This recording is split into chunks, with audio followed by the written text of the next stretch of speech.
Members of the starting offensive unit for the Stevenson Mustangs at left tackle, number 74, Alex Aviles. Left guard, 78, John Watkins. The center is number 64, Jake Miller. At right guard, number 61, Joe Pena. At right tackle, 63, Ethan Ferguson. The tight end, number 31, Tyler Blake. At wide receiver, number 1, Darian Littlejohn. And number 7, Stephen Smothers. And number 13, Amir Moore. The running back, number 3, Kevin Joppy.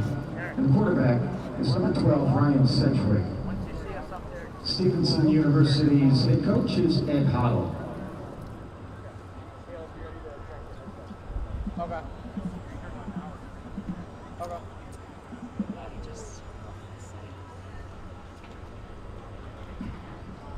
The officials for this afternoon's contest, the referee is Dave Herder, the umpire, Vittorio Ferguson, the head linesman, Joseph Bonacci, the line judge, Joseph Glasser, side judge is George Bory, the field judge, Michael Record, and the back judge is Anthony Stanson.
Please welcome the engineers.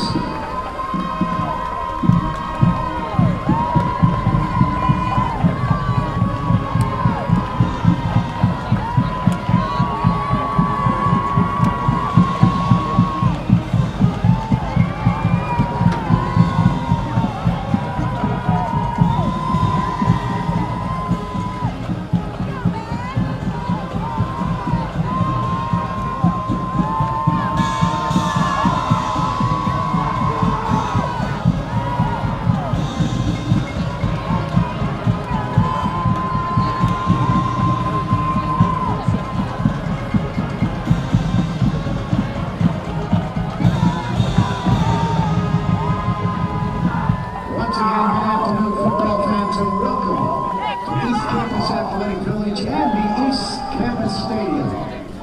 We direct your attention to the goalpost in the north end of the field. And let's meet the starting defense for your RPI Engineers. At defensive end, number 11, C.J. Shoemaker.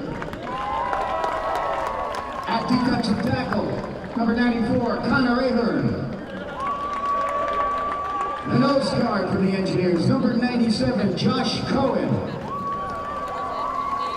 At a rover, number 4, Magnus Wamble. Linebackers, number 33, Cole McGrath. Number 10, Austin Charles. Number 45, Joe Deptula. At cornerback is number 2, C.J. Lyons. Free safety, number 5, Francis Perry. Strong safety, number 35, Spencer Brockdorf. And at cornerback, number 8, Chris Combs. And the rest of the Engineers and head coach, Ralph Weisernia.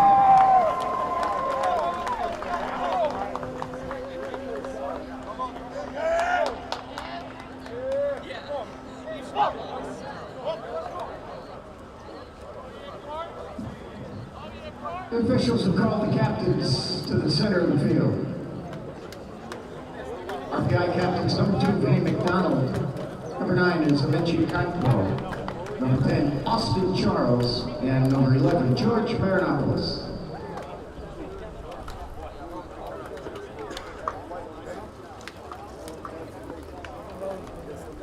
No flag on, baby. No flag on.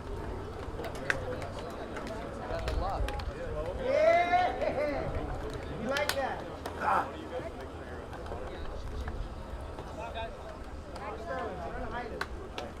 My boy!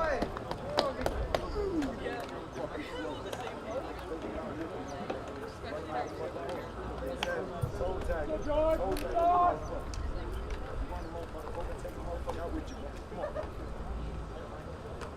there, guys. Go ahead and shake hands for me, please.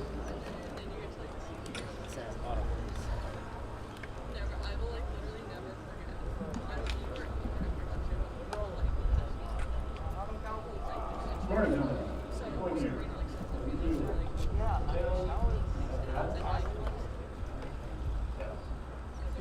Stevenson, you shut this. What's your call? Tails is the call. It is tails. You want to toss with it? Defer. Stevenson has won a toss and is elected to defer. Whatever the number is. So that zone, the maximum zone. Stevenson will kick off and start the game. Shake hands, guys. Stevenson has won a toss. They'll defer their decision to the second half. They'll defend the north end zone and kick off. The Engineers will receive the opening kickoff.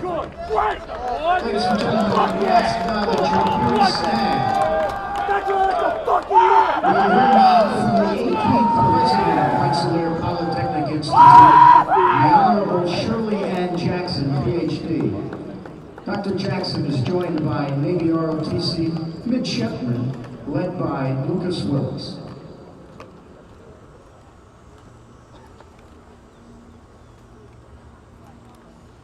Good morning, everyone.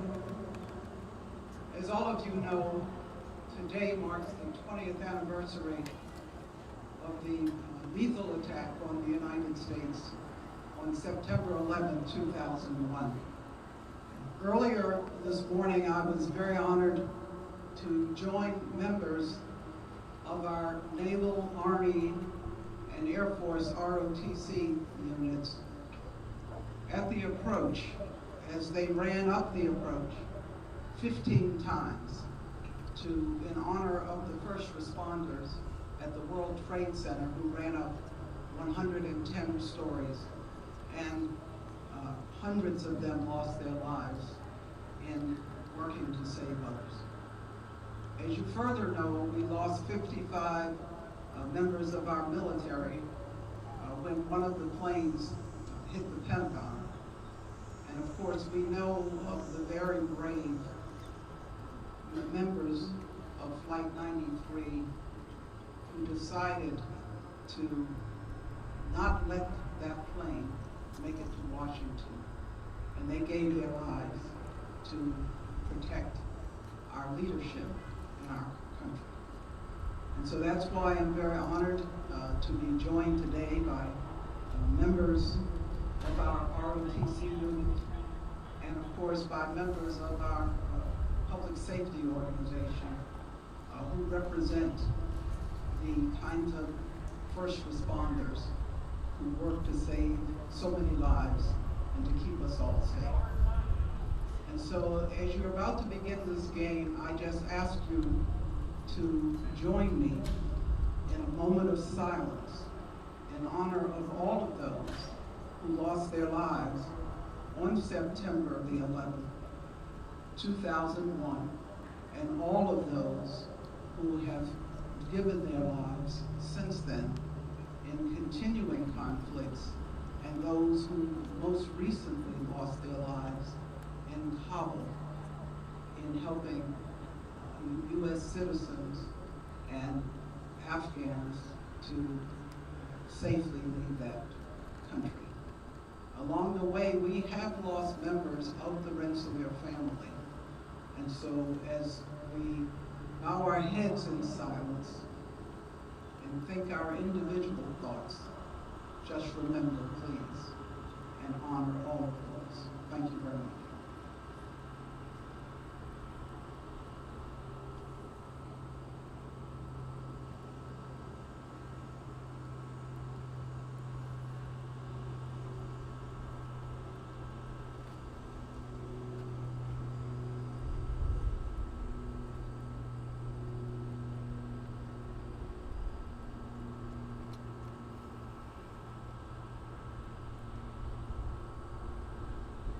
Thank you again. Enjoy the game, and go Engineers. We ask you to please remain standing to honor and respect our our great nation, and the men and women who have served and continue to serve America, we ask that you please remain standing and remove your hats as the RPI Pep Band plays the national anthem of the United States of America.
Sunny, not even partly sunny today, just sunny here in Troy in the 70s.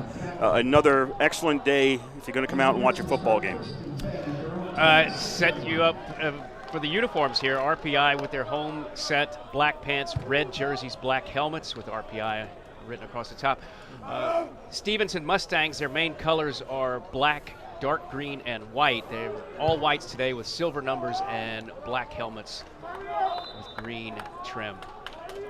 First and 10 RPI at their own 26. Single wide out to the left, two to the right. Munoz Watts in the backfield. George Marianopoulos is the quarterback for RPI. Man goes in motion. He's going to take the pitch. RPI, Lombardi is going to try heading upfield as he goes off the left side of the line, and he gets to the 30-yard line. And if you heard the pregame interview with Coach Isernia, one of the things he said was to establish the run. I mean, RPI is mainly a passing team. You look at their numbers from last week. Well, the run didn't get anywhere last week. Right. And they had to rely on the pass, but they want to at least start out trying to establish the run and make it a little bit more 50-50 than 2-1 or 3-1. RPI looking over to the sidelines. It's a 2nd and officially 7 for the Engineers. They're on the left hash right now. 2 wideouts stacked on the left. 1 is to the right. And now RPI was going to send Schrader in motion. He shifts over to the right into a slot back position.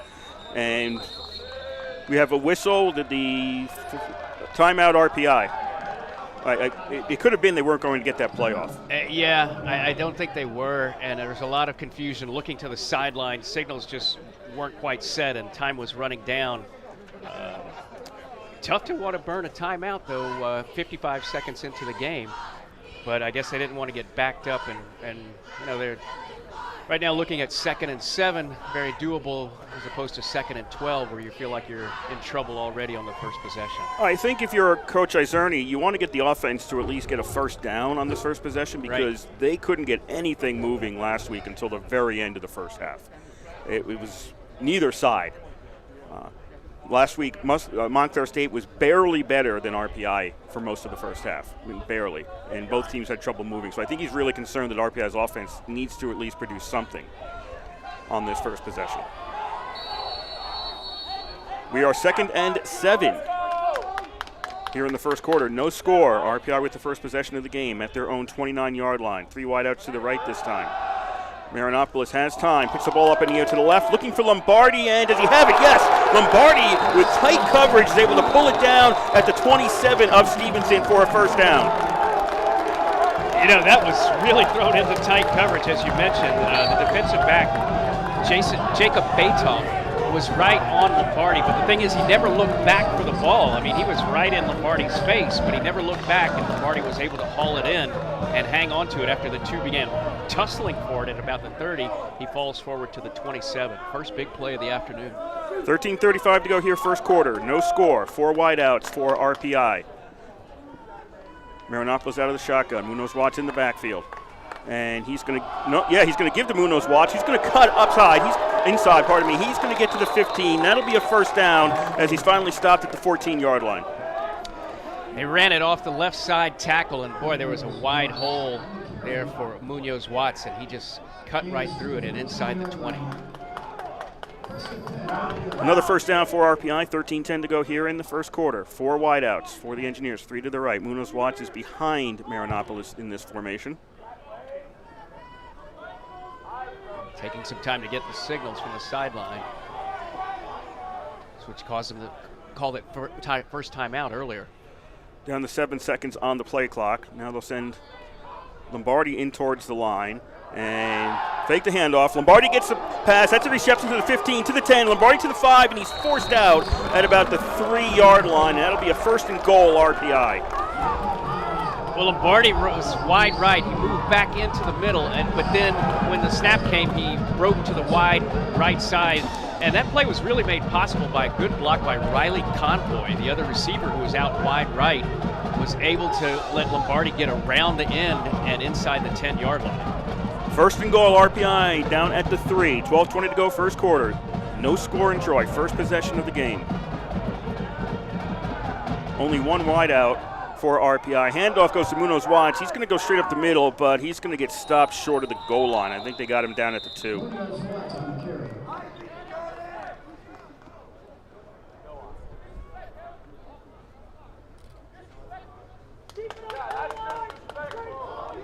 So RPI not able to put it in on first down and goal. This is already a better first quarter than last week, regardless of how this turns out. Same basic formation. You've got a slot back. You've got Munoz Watts behind Marinopoulos.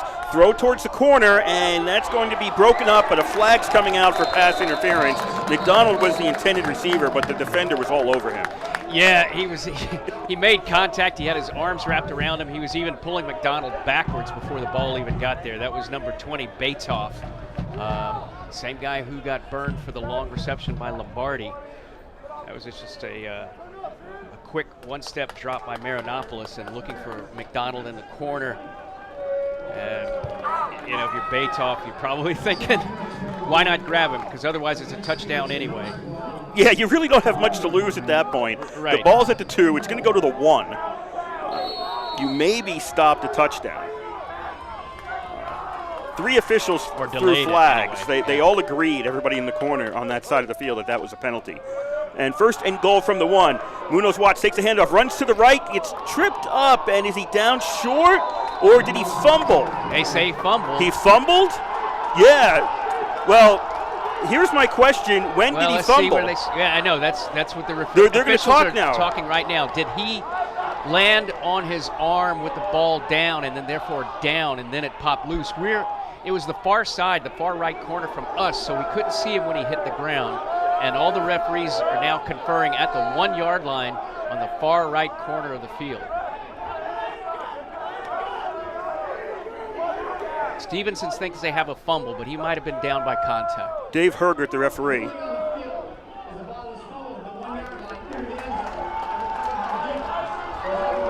And it's called a touchback. Yeah, so he said it was fumbled at the 1, went into the end zone, recovered by Stevenson, and that is a touchback. So Stevenson gets it at the 20.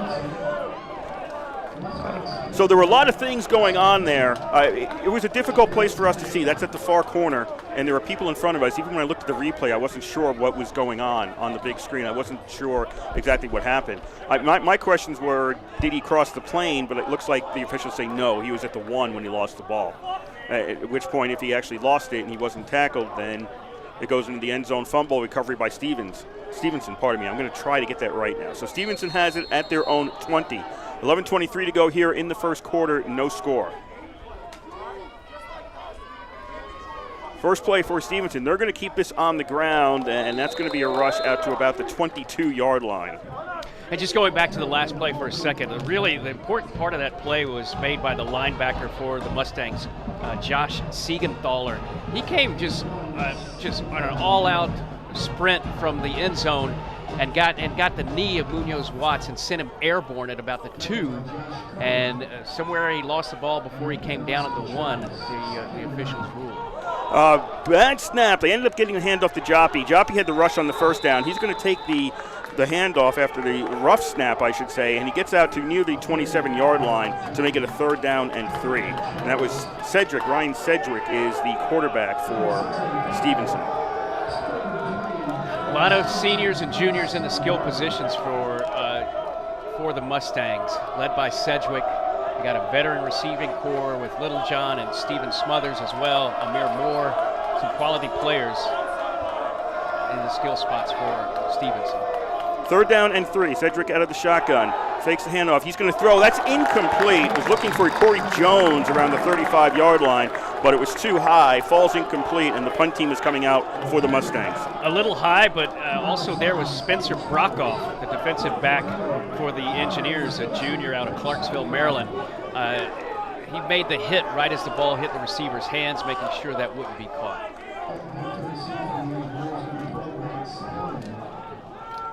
So Kevin Sheehan will be back to punt for Stevenson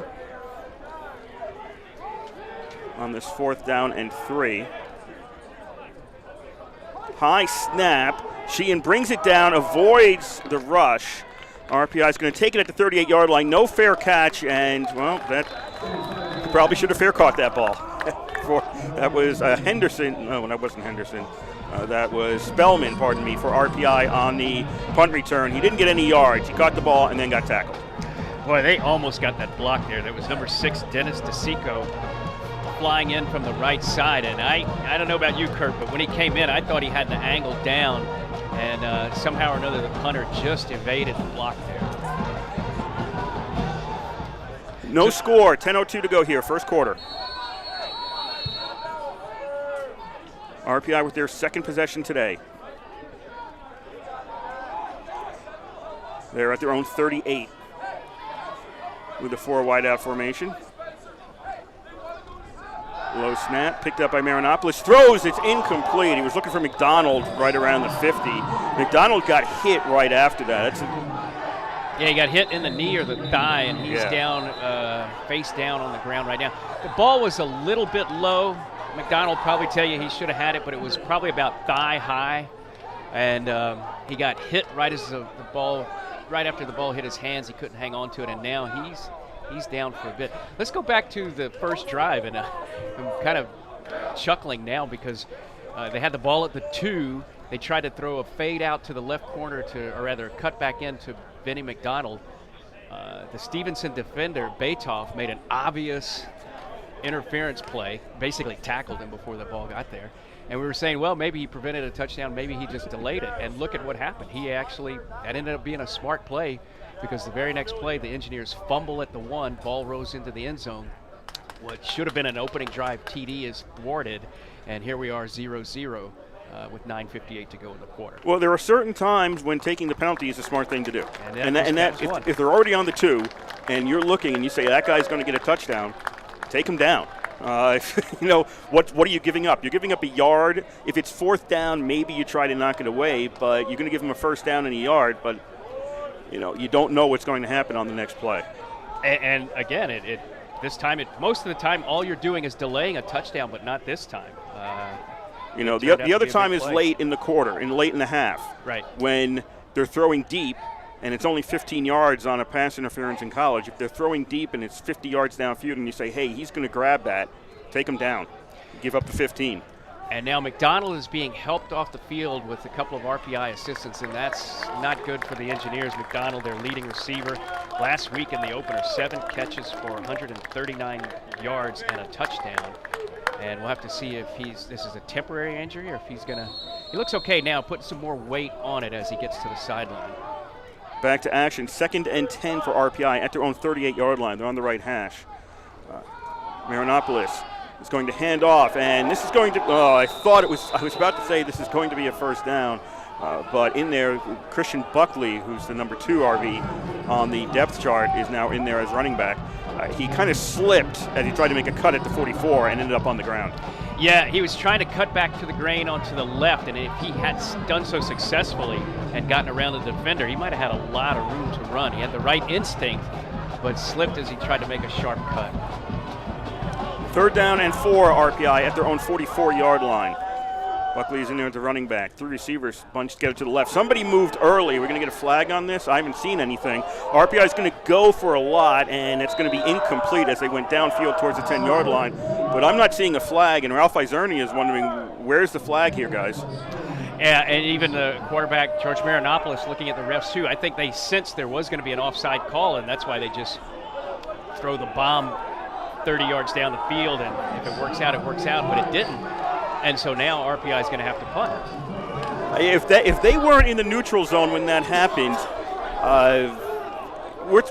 you're splitting hairs there.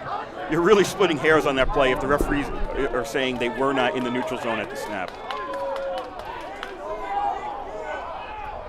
4th down, RPI is going to send Moncrief out to punt. Has trouble with the snap, gets the ball away. It's going to bounce around, and RPI is going to wave at the ball to try to get a little bit more on it, and it's going to be stopped down by RPI at the 11-yard line. 8:59 to go here, first quarter, no score. Well, it benefit there for the Engineers. That ball got probably 13, 15, 16 yards on the roll. Hit somewhere around the 27, 25-yard line in the air, and got an extra roll all the way down to the 11. Let's go, Red State! Last week, Stevenson opened against Johns Hopkins, which has been a terrific program in Division III, and boy, they just got their heads handed to them. They lost 53-18. They were never in that game. They were down 27-3 at half, and basically were forced to pass all game. Cedricks hands off on 1st down, and I think it's Joppy on the carry. Joppy's going to get stopped at the 13-yard line. Pushed back afterwards, but forward progress has him at the 13. Yeah, and like we were just saying, they passed the entire game against Hopkins because they were behind. What they would like to do is have a much more balanced attack, much like RPI. You want it closer to 50-50 than 3-1 passing, which is what they had in the season opener against Johns Hopkins. 2nd down for Stevenson at the 13-yard line. out of the shotgun. Sedgwick pass. That is complete out to about the 23. That'll be a first down. I think that was Corey Jones on the reception. Yeah, yep. Jones got it. Yeah, nice play by Jones. He was hit at the dive right as he caught the ball, but hung on to it. 3 receivers stacked to the left on first down. Smothers takes the reception. He was the trailer of all 3 of those receivers, and he's going to make it out to the 27-yard line. Yeah, that standard play where you got 3 guys out on the far left, and one of them drops back a couple of yards to get the reception while the other 2 act as blockers. You might see a lot of plays to the left here with Sedgwick because he is a left-handed quarterback. 7:40 to go first quarter, no score.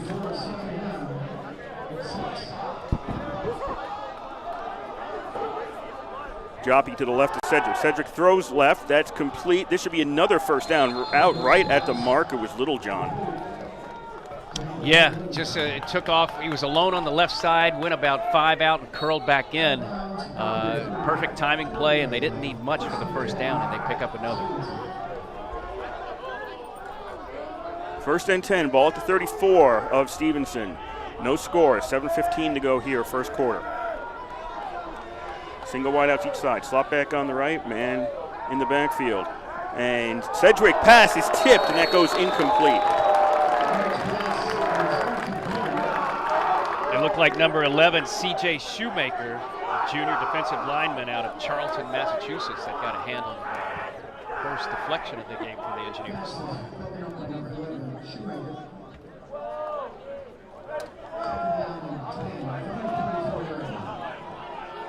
Second and 10 at the 34-yard line.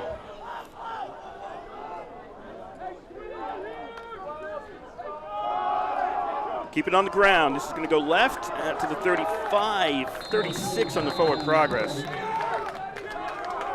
Or a good read by the defensive line of the Engineers. The whole right side of the line flowing with that play. Didn't allow Joppy any room whatsoever. He was just kind of leaned forward and got a couple. I think we all agree up here that Stevenson needs to have slightly darker numbers on their uniform. Yeah, they're white jerseys with silver numbers, and on a bright, sunny day, it's a little hard to pick up sometimes. Ball's at the 36 for a third down and 8 for the Mustangs. Sedgwick wants to throw, doesn't see anything downfield. He's under pressure. Now he's going to throw it along the sidelines and almost picked off, bouncing around. It's like a volleyball out there. RPI does intercept the ball, and whoever got it is going to be out around the... I believe it's 45, Deptula, I believe. He was, yes, 45. There's a flag out also, so there's a flag. They have to sort this out. But that ball got bounced around a lot around the 45. 4 or 5 times. Yeah. And we're looking here on the replay. Sedgwick was under pressure from Shoemaker, so he just unloaded it off his back foot, didn't have much on it. Tipped twice by the Engineers, and then all of a sudden there was a scrum of about 3 red jerseys and 1 white one, all clogged up at about the 45, and Deptula was the one who came up with it. But we'll see what the flag is here. Well, this isn't going to count. Holding against RPI.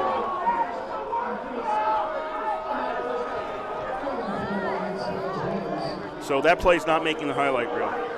Well, you know, 2 big plays here in the first quarter, both involving turnovers. One that was a turnover at the goal line, the Engineers fumbling into the end zone as they were trying to score. And then here, a would-be turnover. The Engineers would have had an interception and the ball deep in Mustang territory, but it is undone by a defensive holding penalty. New life for Stevenson. They'll have it first and 10 at the 46. They're going left to right as you're listening on the radio, and they're on the far left hash right now. For those that are familiar with the geography, they are heading towards the arena. RPI in this quarter is heading towards the open end of the stadium, the north end. Joppy on first down goes left and then straight ahead, makes it to the 50-yard line for a gain of 4.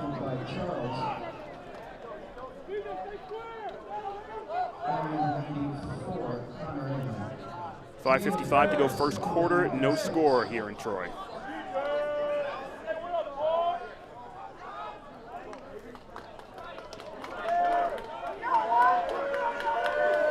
Joppy will be behind Sedgwick in the backfield. 2 receivers each side. They're stacked. And Joppy takes the handoff, finds a hole. He's got a first down, 45-40. Joppy to the 35 before he's finally put on the ground. But the Mustangs have been trying to run him a little bit wide. That time it was more of an up-the-middle run and had a lot of room all the way to the 35. Looks to me like Cole McGrath on the tackle there. Pass in the flat. We've got a flag on the RPI side of the field. The pass in the flat would have been for a loss, but I don't think this play counts. False start against Stevenson. That will back them up 5. False start penalty against Stevenson. Moves the ball back to the 40-yard line.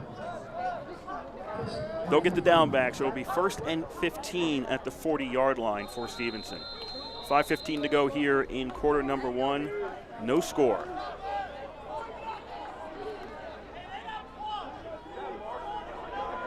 Three receivers wide right for the Mustangs. But they'll go to the ground, and that's going to be a pickup of 5. Is that Walker on the carry?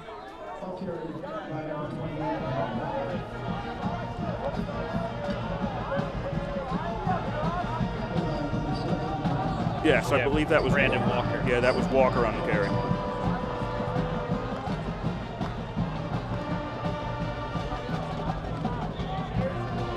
So the pep band is here again, as they were last week, but we have a smaller crowd in the stands for today's game. RPI crossed over, and that's going to be a whistle. But did anybody put a flag on the field?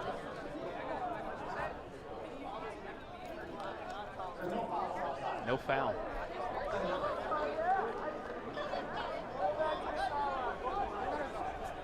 It's a do-over. 2nd and 10 at the 35 for the Mustangs. That's RPI's 35-yard line. Second possession for Stevenson today.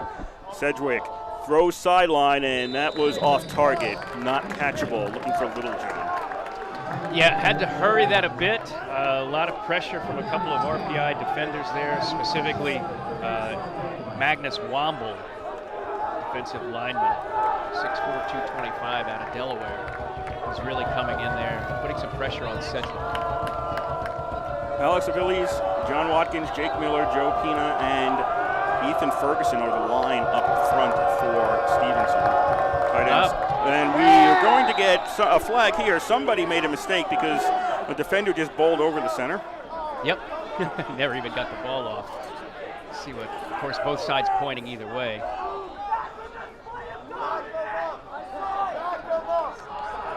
RPI is getting blamed for this. 3rd and 10 is going to become a 3rd and 5. As Langford's lined up at nose guard. Darian Littlejohn, Stephen Smothers, and Amir Moore are the wide receivers. Kevin Joppy is the running back, and Ryan Sedgwick is the quarterback for Stevenson.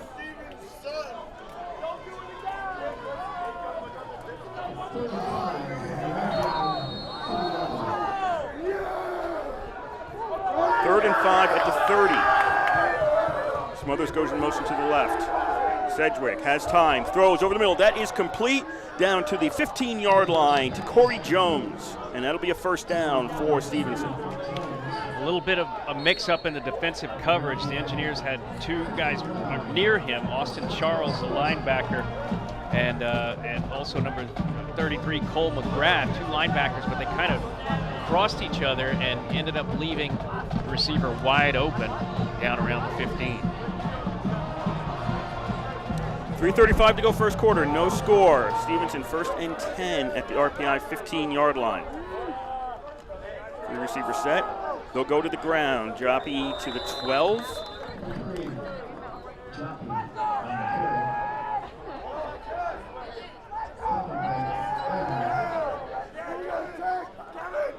Stevenson with a sustained drive here. When did they get the ball? 8:59. They've had the ball for over 5.5 minutes on this drive. Joppy picked up 3 on that first down. Ball's on the 12. And they're doing well establishing the run. First quarter rushing yards 35, passing yards 36, which is where Stevenson wanted to be with its offense. Fake to Joppy. Cedric's going to keep it himself. Flag on the play. That's coming from the referee, and he's going to be down at the 6, but I think this is coming back. Holding against Stevenson. Yeah, pretty quick flag. Couldn't see the offender from here, but that yellow flag came out pretty quickly there in the backfield.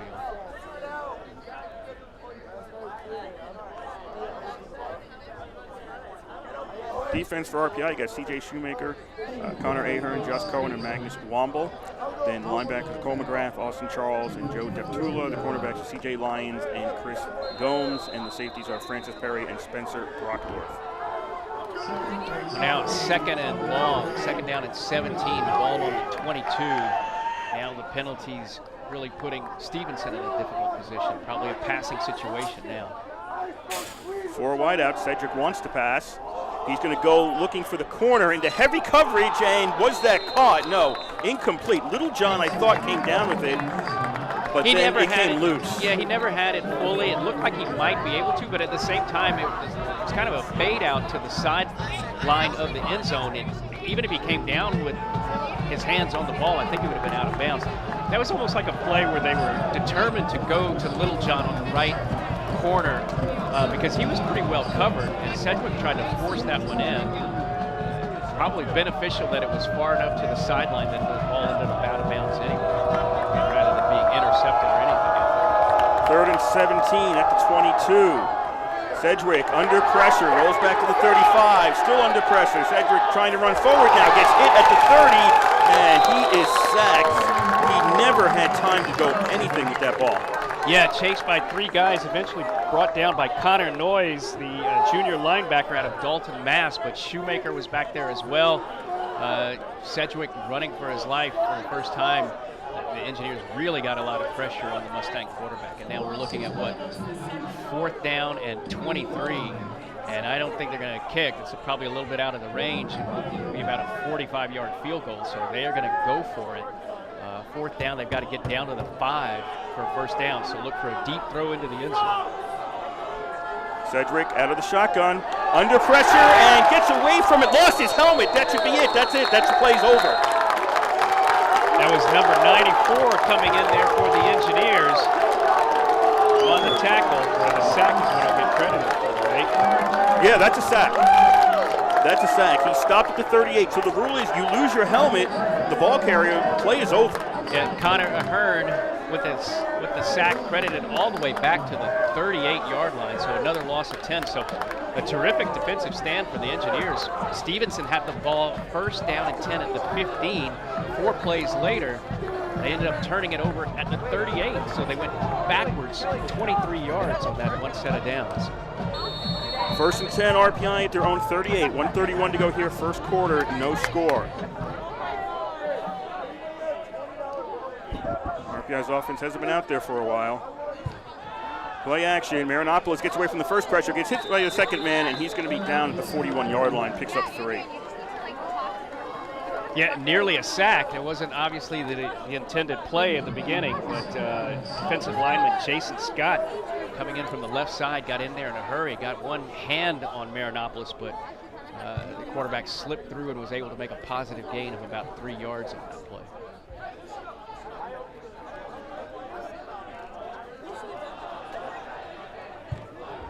Second down and 7 for RPI. Marinopoulos takes the snap. Looking downfield, he's going to get under pressure again. Shovel pass, that is complete to McDonald, who's back in the game, and he's out to the 46. Well, 2 good ad-lib plays in a row by Marinopoulos under pressure. He kept it on first down and picked up 3. This time he was, again, in deep trouble. Saw McDonald in the middle of the field, kind of just a shovel pass forward, able to get another 5 yards, setting up a 3rd and 2. They might not get another play off here. No, they have to. The play clock is right. less than the game clock by about 2 seconds. 15 seconds left in the quarter. 3rd down and 2 at the 46 for RPI. Marinopolis in the flat. Complete to Munoz Watts. He's going to get the first down. He made it to the 50, and the clock will stop while the chains technically move, but RPI does not have to run a play. They will not. First quarter ends here in Troy. No score between RPI and Stevenson. Well, it's certainly an interesting first quarter. Both teams with deep drives and coming up with no points. The Engineers had a first and goal at the 1, but Munoz Watts fumbled as it looked like he was headed into the end zone. He was hit and upended at the 1, fumbled into the end zone. Stevenson recovers for a touchback. Stevenson had a deep drive itself, had a first and goal at the 15 of the Engineers, but self-destructed through bad passes and then penalties and then RPI sacks. They ended up going backwards 23 yards and ending up at the 38. So we finished with the first quarter at 0-0 and a stats table that looks pretty even as well. First downs 5 apiece.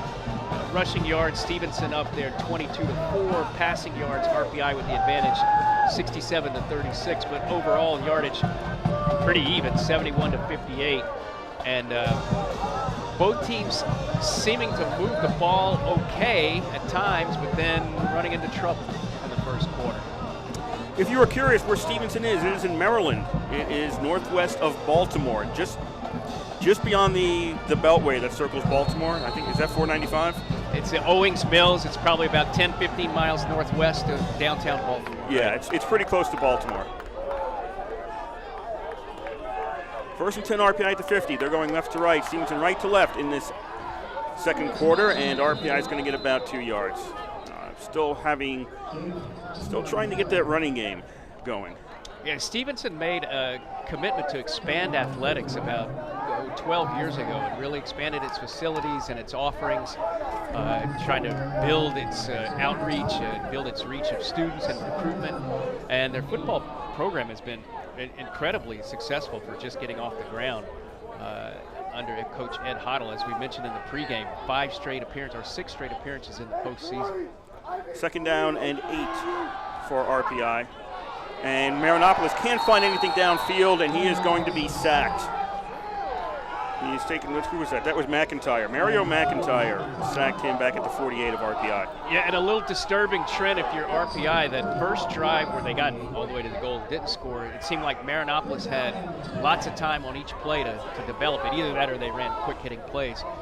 Now in this possession, every time Marinopolis has gotten a snap, he has quickly come under pressure from the Mustangs. Not one single play has really worked as planned. It's all been ad-lib on this drive. Third down and 12. Lombardi goes in motion to the right. 2 wideouts over there already. Marinopolis, this is off to Munoz Watts behind the line of scrimmage to the 50, 45. Got a block. Munoz Watts gets a first down. He got to the 40. They're going to put him right on the 40, and that'll be a first down. And that was a terrific call, given the fact that we just said Stevenson is bringing a lot more pressure. What they did is let the front line of Stevenson penetrate, and they set up the underneath screen to Munoz Watts, and he had 3 or 4 blockers in front of him at about the 45 or 50 and just took off with the ball.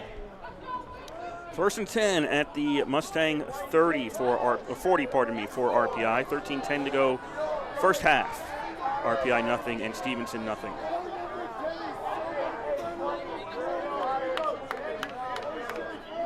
Two receivers to the right, one to the left, slot back to the left. Handoff goes to Munoz Watts. He finds a hole, and he kind of fell down on his own near the 35.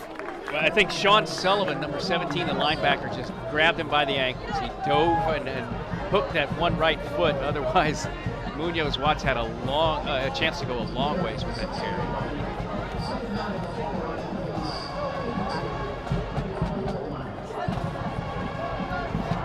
Second and 4 at the 34-yard line.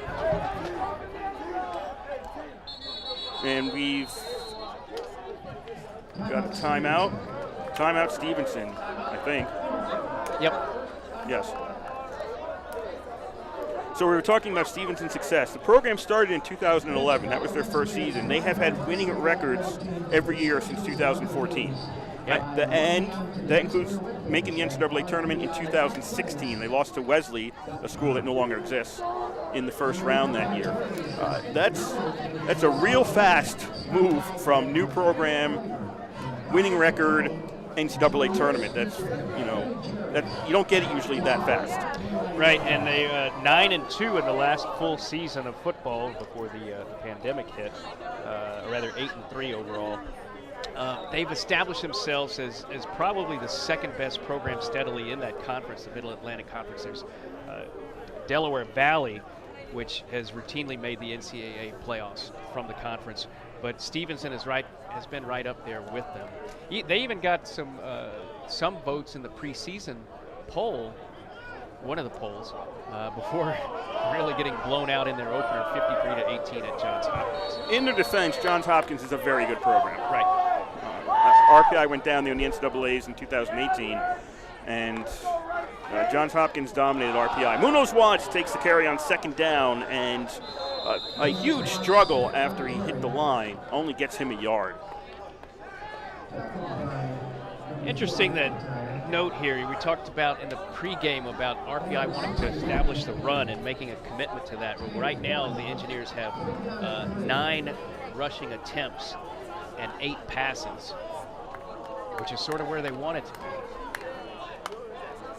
3rd down and 3 RPI at the 33-yard line. They're on the Stevenson side of the field. Marinopoulos wishes to throw, puts it up. Lombardi has it go off his hands. On defense there was Ethan Joseph, who may have gotten a hand in there. He did, and that was a nice recovery by Joseph. Lombardi was running to the right sideline, and he had some separation. Ball hung up just a hair, and boy, that was enough of a split second for Joseph to close the gap, reach out with the hand, and get his fingertips on the ball to break it up.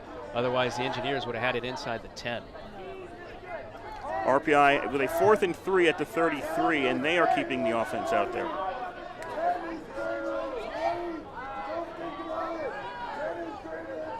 Four wideouts.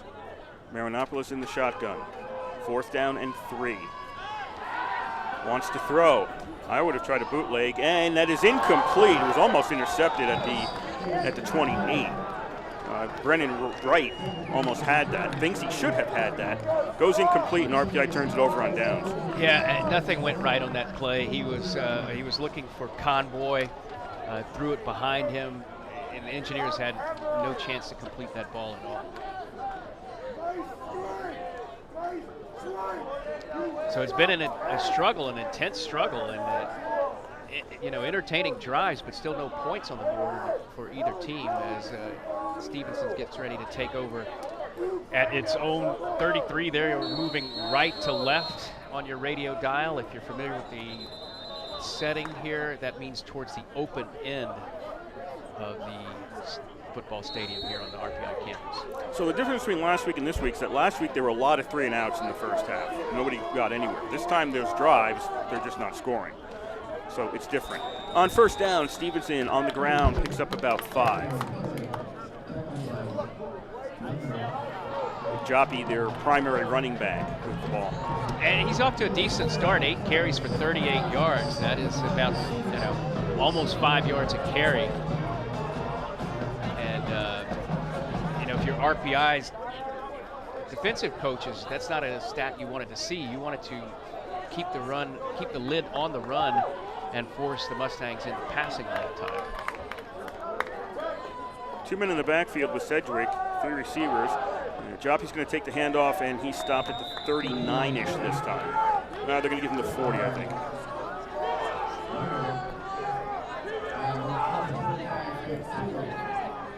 No score, first quarter. This is the 6th possession for both teams, 3rd possession for Stevenson. They punted on their first possession and turned it over on downs on their second possession. That was the play where the quarterback lost his helmet. By rule, ball carrier loses helmet, day is dead. 3rd down and 3 at the 40. Sedgwick with time, throws, intercepted by the Engineers, taken away. Younginer has it along the far sidelines at the 35, and he is out around the 30. Well, what made that play? We got a flag after the play's over. I don't know if there's going to be some celebration. It was right in front of the Engineers sideline. I think some of the Engineers players might have taken off onto the field before the play was over. That's what I'm guessing might have been the the infraction there because the flag came down from the official right in front of the RPI bench. But we'll see. But what made that play was a lot of defensive pressure on Sedgwick. He was forced to unload that a lot sooner than he wanted. He kind of got it off the wrong foot, and the ball had nothing on it. It was floating up in the air, and Cam Younger was right there to make the interception. Just a gift right to him. Okay, so that's a sideline violation against RPI. There's no yards on that. That's the warning. You get one warning, and after that, there are yards allocated. The official needs to pick up the flag. There we go. So Stevenson intercepted. First Stevenson turnover of the afternoon. Remember, there was an interception, or would-be interception, that was overturned because of a penalty. So now the Engineers starting out at the Mustang 29. Need to put points on the board here. Far side left is where the play will start. First down, Marinopolis, play action. Looks end zone, throws into double coverage, and is lucky not to have that intercepted. He was looking for Walker Sutton, and it was thrown to the defenders. Yeah, an example of deciding what you're going to do with the play before seeing how it develops, because Walker Sutton was double covered, and Jacob Batoff, one of the defensive backs, got his right hand on the ball about 5 yards deep in the end zone. Just couldn't quite pull it in. No score, 10:05 to go here in the first half. 2nd and 10 RPI at the 29 of Stevenson. We've got to turn that interception into some points. And RPI is going to go on the ground this time, and Buckley weaves his way through and makes it down to the 24.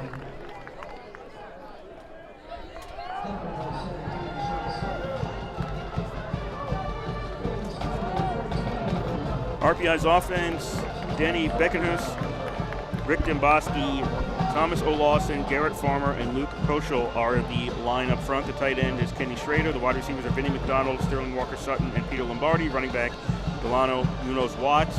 Although Buckley's in there right now, and George Marinopolis is the quarterback for RPI. Big play, 3rd and 5. RPI needs to cash in on this big turnover. You got to think they're going to go for it if they don't make it on 3rd down. Marinopolis had some room. Then now he's going to pass. That's complete, but short of a first down. They get the completion down near the 22, 23. They're going to mark him out at the 23-yard line. Yeah, he was looking deep. He didn't have anyone. Buckley was just sort of the safety valve. And out on the left flat, Marinopolis dumping it off to him, and he got about, well, maybe 2 yards. So it looks 4th and 3 from the 23-yard line, 23-yard line, we'll call it. 4th and 4. Yes, okay. So RPI is going to go for it, 4th and 4. Marinopolis throws, and that should be a first down. It is a first down, caught by Walker Sutton at the 17, and RPI will keep the drive going. Walker Sutton was set up wide right. He took off on a sprint, maybe went 4 steps, and then just turned around for the ball. He had enough separation from Batoff that Marinopolis just had to deliver it to him. He was already deep enough. Once he made the catch, he already had enough yards for the first down. Maybe Batoff, respecting the speed there of Walker Sutton, he laid off, and so when Sutton hit the brakes and turned around, he had plenty of time and plenty of room to make the first down catch. No score, 8:05 to go here in the first half. RPI 1st and 10 at the 17-yard line. Handoff to Buckley. Buckley avoids one tackle, stays on his feet. He's to the 15, still on his feet, now gets hit down at the 15-yard line. Are they saying there was a fumble? No fumble. Buckley had it. Still has the ball. So he's down at the 15, a long way and a lot of running to get 2 yards. Good effort for Buckley. And the Stevenson coaches who were in the box next to us here in the press were certainly screaming, ball, ball. They thought it was loose, but apparently not.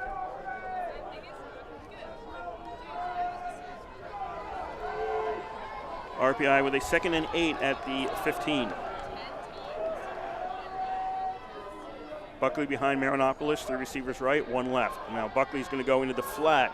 Marinopolis throws. Walker Sutton has it at the 3, and he's out of bounds. Pushed out, but it'll be 1st and goal RPI. Again, he was wide right.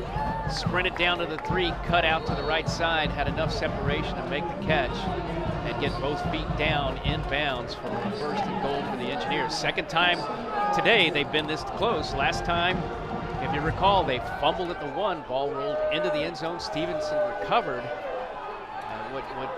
stopping what sure seemed to be an Engineer touchdown drive. First and goal at the 3.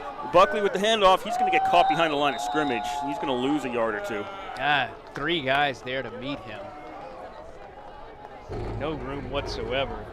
Josh Siegenthaler, linebacker 21, leading the way for the Mustangs.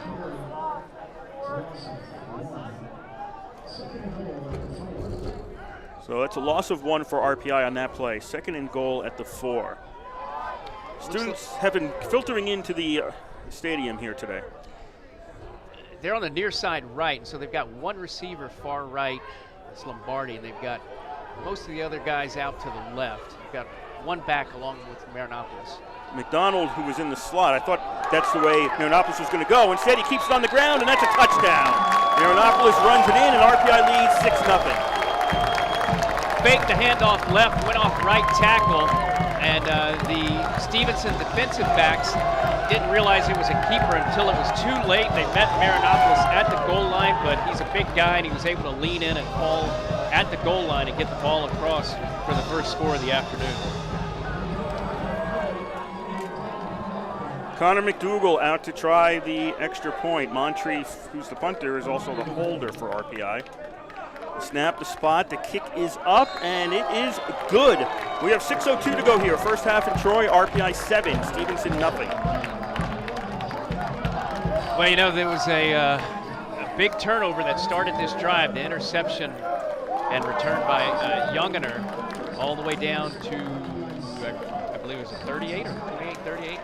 29 of Stevenson, and they were, for a while they'd stalled, and it looks like the Engineers might turn over the ball again, but a couple of big plays, a couple of big passes.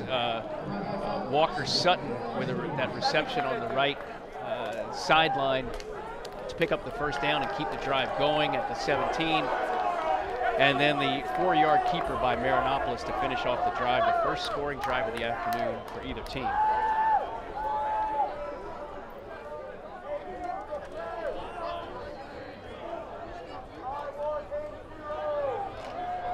McDougal out there to kick off for the first time today. And the Engineers only have 1 touchdown, but you want to look at their drive chart here, Kurt. 7 plays, and there was a 4, but 10 and 9 plays. So each time they've had it, they've been able to hold on to it and move it.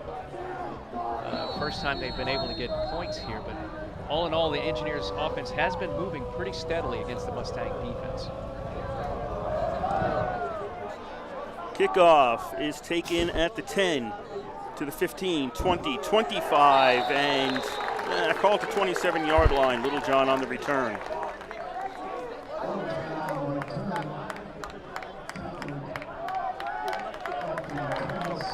So the Mustangs will take over now, trailing for the first time 7-0. They're going right to left, and they are on the far side, Hatch on the right side. Sedgwick, who is an all-conference quarterback for the Mustangs, not off to a great start. He's 4 out of 10 with 1 interception. Could have been a second one that was reversed because of penalty, but he's not been comfortable, and he's not had a lot of time to throw at all back in the pocket for the Mustangs. Double tight end formation. Sedgwick throws, and that's incomplete off the hands of Little John around the 31. Is that the first time they've run a double tight end formation? Yeah, and you know what? Yes, and again, pressure. At this time it was Magnus Womble coming in from the left end, and Sedgwick kind of hurried that throw, kind of led the receiver a bit too much. It hit off his hands, but it was a bit too far for him to make the catch.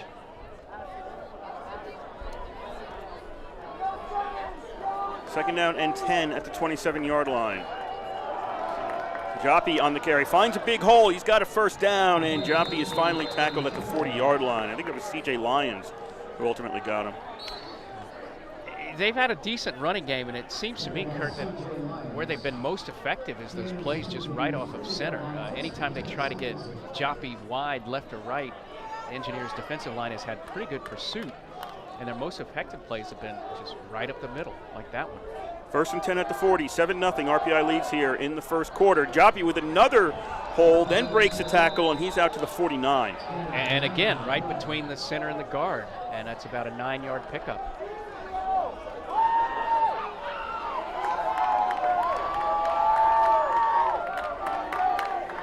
Stevenson responding well after they turned it over on an interception on the previous drive. RPI turned that into 7. Joppy now up to 11 carries for 53 yards, almost 5 a carry against the Engineers. And they're going to swap out running backs right now, and that's not going to work. Not as effective as Joppy. As Maurice Hammond, I believe, the 3rd string back out there, number 34. Yep. So 2nd and 1 becomes 3rd and 1. Brendan Walker now comes in. Hammond was originally going to go off. He stays out there. What happened to Joppy? And Hammond's still out there without Joppy. So, and if Joppy was in there, I'd say, well, they're going to go to him to pick up this 1 yard. But now you got to wonder. They've also got 2 backs in the backfield with the quarterback. So looking for 1 yard here. They're going to get it. And they'll cross the 50-yard line, and they're down to about, I think that was Walker who ended up with the ball. He's down to about the 47-yard line, and that'll be a Stevenson first down. That time they set up with 2 backs beside Sedgwick in the shotgun. Looking for a little misdirection. Are they going to go left to Hammond or right to Walker? They went on the right side to Walker, and he got enough for a key first down. 3:50 to go in the first half. RPI 7, Stevenson nothing. Stevenson 1st and 10 at their own 40, at RPI's 47. And now Walker's in the backfield moving around. Cedric throws, that's in the flat to the right. That's complete, breaking a couple of tackles and close to a first down. Smothers is out of bounds. I think he's short though. He didn't quite make, he got 9, he didn't get 10. And that's only his 2nd reception. He had 10 catches last week against Johns Hopkins. All in all, the Engineers have done a pretty good job at keeping Stevenson's passing attack under wraps. Sedgwick just 5 out of 12. Cedric on 2nd down passes into the flat on the left, and the fall forward by Smothers looks like it got him the first down to the 36. Yeah, it did. Smothers coming in motion, or rather sprinting out to the left at the snap. It's one of those passes that was almost just a straight lateral kind of pass, but he had enough blockers in front of him, didn't need much, fell forward to the 36 for the first down. 1st and 10 for Stevenson at the 36. 2:45 to go here in the first half. 7-0 RPI leads. Joppy is back in there. He's going to run right, and he's going to get to the 33.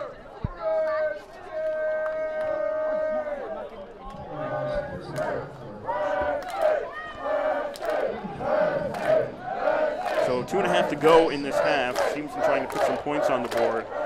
They are getting the ball to start out the second half. They won the toss and deferred their selection.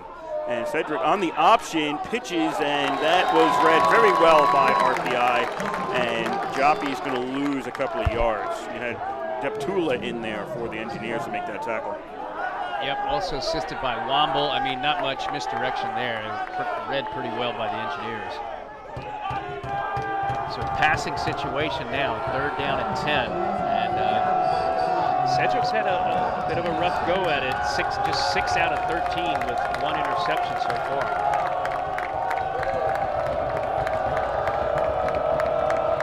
Four wide receiver formation, Joppy in the backfield.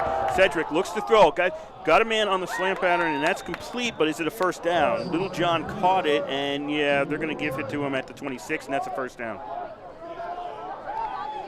Yeah, he cut in between 2 Engineers there. I believe it was Deptula as well as Connor Noyes.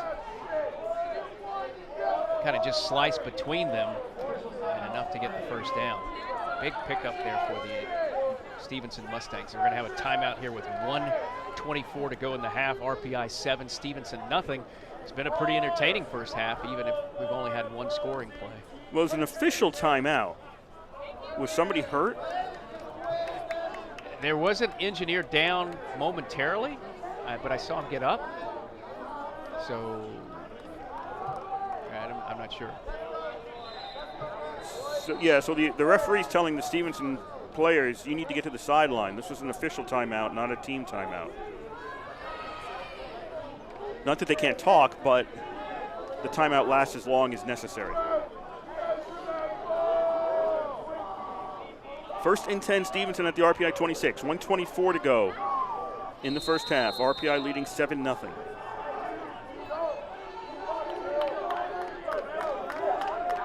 Cedric out of the shotgun. Joppy is the running back.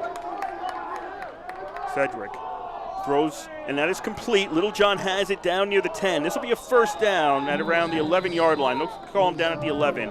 RPI swarms him under, but Stevenson is getting closer to the end zone. Little John kind of ran a curl route and got sort of underneath the RPI zone, was in between three guys down there at about the 12 to make the catch. Minute to go in the half. Handoff goes to Joppy. He crosses the 10. Joppy is to the 7. As time is, whoops, we got a flag afterwards, and this might be going against Stevenson. RPI was clapping. Clock stops at 50.6 seconds left in the half.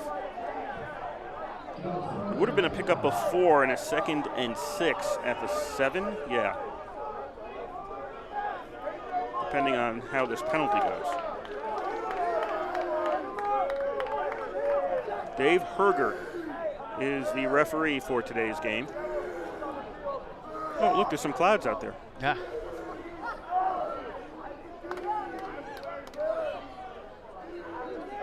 Personal foul against Stevenson. Oh boy, that's going to be tough for the Mustangs. Gonna not only back them up from inside the 10, but I'm not sure how much range their kicker Brody Campbell has. He is 1 for 1 on the year with a 33-yarder. So you got to be thinking about that as well if you're Stevenson.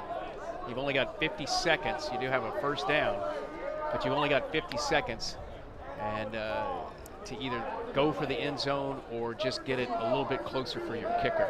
2 timeouts. Back in the first quarter, they had a 4th down situation. It would have been looking at about a 44-yard field goal and elected not to try it, ended up going for it. So maybe that tells you a little bit about the range of their kicker, Campbell. Right now, again, with 50 seconds left, there'll be more than one play.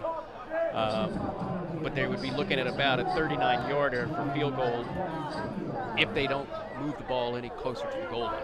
Okay, so Stevenson just burned a timeout. They had to, because with this amount of time left, the clock stopped while they took a penalty while the clock was running. That would have been an automatic 10-second runoff if they had not taken a timeout. So Stevenson they're down to 1 timeout now, 2nd and 21 back at the 22-yard line. And that's a factor that could also come into play if they try to set up for a field goal in the next few seconds, depending on what happens right here. Cedric out of the shotgun with 4 wide receivers. Joppy the running back on 2nd and 21. Cedric has time, throws. He finds Little John at the 10-yard line. He tries to avoid the engineers, gets hit back at the 12-13, and that's where they're actually going to mark him down. 38 seconds and counting. See how quickly they try to get off another snap. 2nd down, but that's not the factor. It's the clock running quickly on them. It's down to 28. They're lined up. They're going to snap the ball. 25 seconds left on 3rd and 11. Cedric is looking short again, and that's going to be out of bounds at about the 9-yard line. Smothers received the ball, but they needed to get to the 1, so it's now a 4th down situation. And 4th looking and to 8. the sideline, looks like they're sitting on the field goal team. Yeah. Again, Brody Campbell just 1 attempt last week, and it was good from 33 yards out, so this is certainly within his range. Going to be looking at about a 25-yarder, 26-yarder. Looks like they're going to put the ball down at the 16, near side left. I think that's Kevin Sheen. Isn't that 18? Yeah, you're right. No, I think it's 19. I think it's 19. Their numbers are hard to see. Snap, spot, kick is up, and the kick is good. So 7-3 RPI lead with 17 seconds left. So who is 19? That's 19. That's Campbell, their regular kicker. It's just they have white uniforms with silver numbers, which on a bright sunny day is not easy to spot from the broadcast booth. But that was Campbell. Got it through from 26 yards, although frankly didn't look like he had a lot more range on his kick than that. But it's up and good, and it's 7-3 RPI leading Stevenson with just 17 seconds to go in the first half. Okay, so the 2 deep has him as 92. Okay. The regular roster, I believe, has him as 19. Yes. Yeah, the 2 deep has him as 92. That's why I was asking. Yeah. Brody Campbell, a 5'9" junior out of South Riding, Virginia. Now 2 for 2 on the season, 1 for 1 today for the Mustangs. And again, they're on the board with a 26-yard field goal. We'll probably see a kickoff and maybe one play after this before the first half ends. Reminder, you're listening to WRPI Troy with Engineer Football from the East Campus Stadium. Kurt Stutt, Yancey Roy on the call for you. 7-3 RPI leads Stevenson with 17 seconds to go in the first half.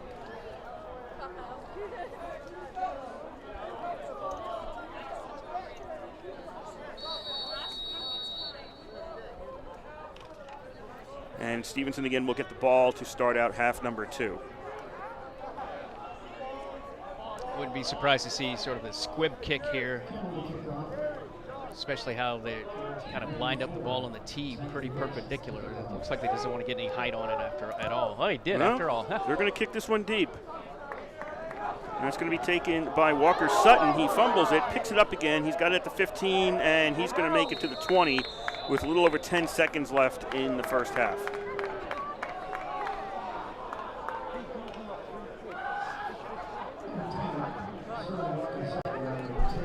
So RPI can, I think the RPI coaches just left. RPI, first and 10.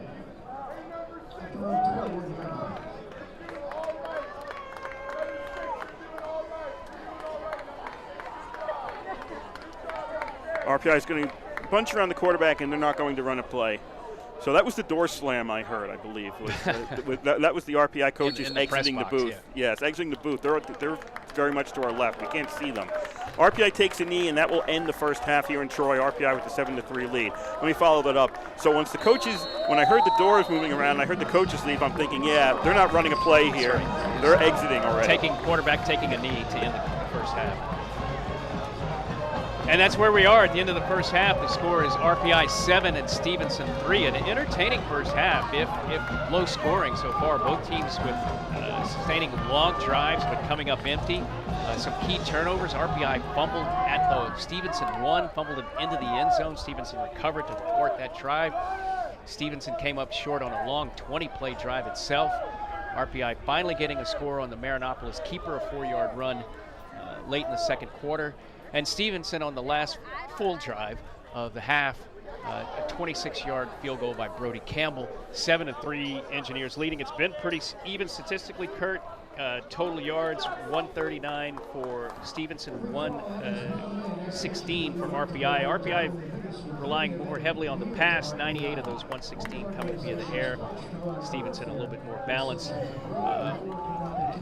And RPI's done a good job of keeping Stevenson quarterback Ryan Sedgwick under pressure all the first half. So pretty even half. It could go either way when we come back from the halftime. It's a close one, so we are going to take a break, run you down on what happened in the Liberty League last week, and then we'll be back for the second half here at the East Campus Stadium. The score after one half of play, it is RPI 7 and Stevenson 3, and you're listening to live coverage of Engineer Football on 91.5 FM, WRPI Troy.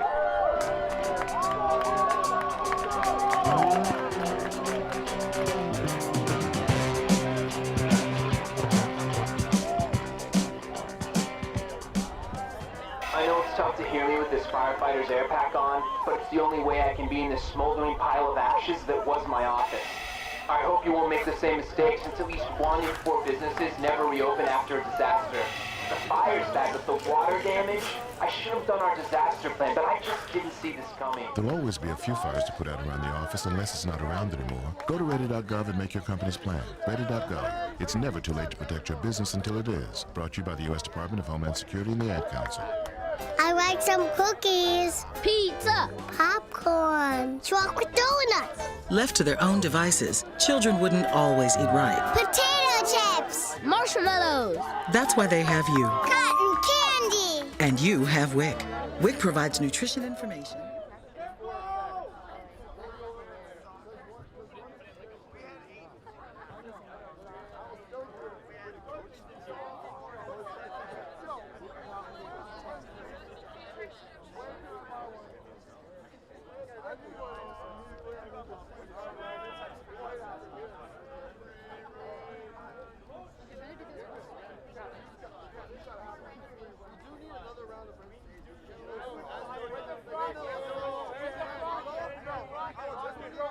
Please rise, ladies and gentlemen. Our big band will play the alma mater.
Academy. Rise.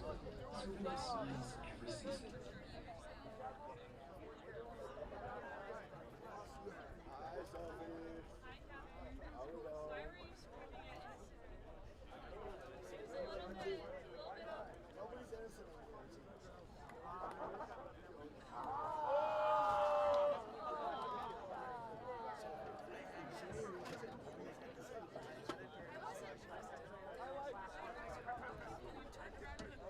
Get out of your worthless wheelchair! Yeah, please fucking third down and people can't stand up. I literally this isn't a library. It's a football. I know, you were just like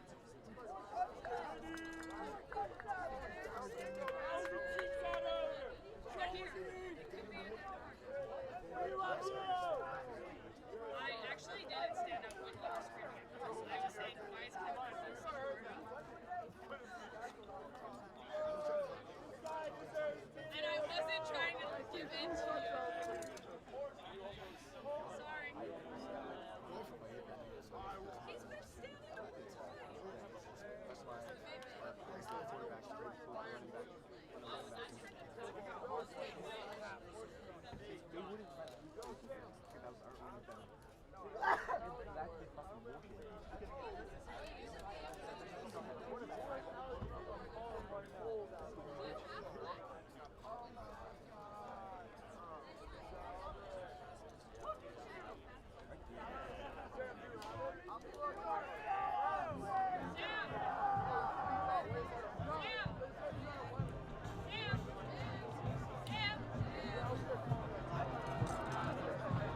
You didn't want to say hi to me? Hi!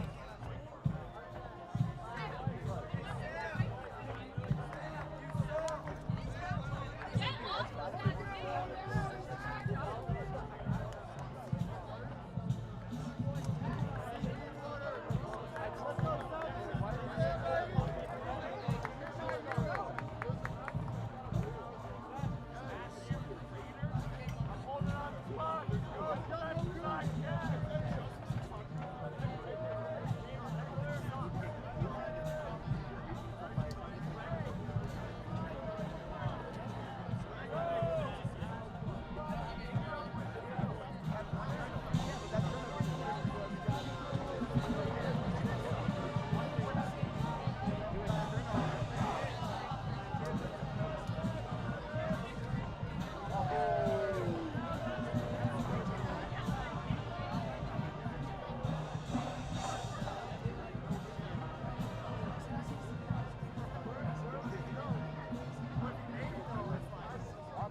that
Your support lets me recognize and ensure that current and future generations of student athletes receive the opportunity to balance the rigors of academics with collegiate athletics.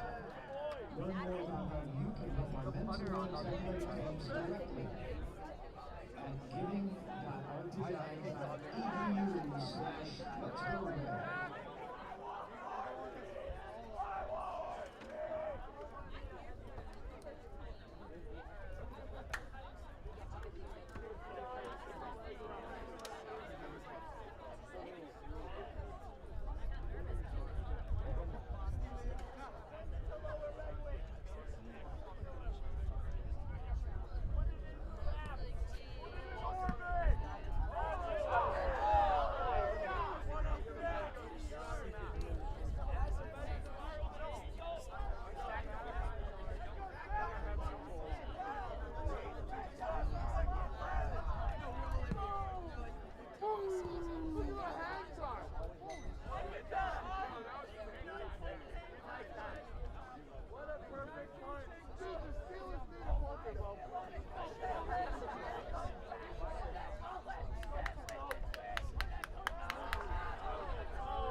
Roster here has done a much better job in the second quarter of protecting him.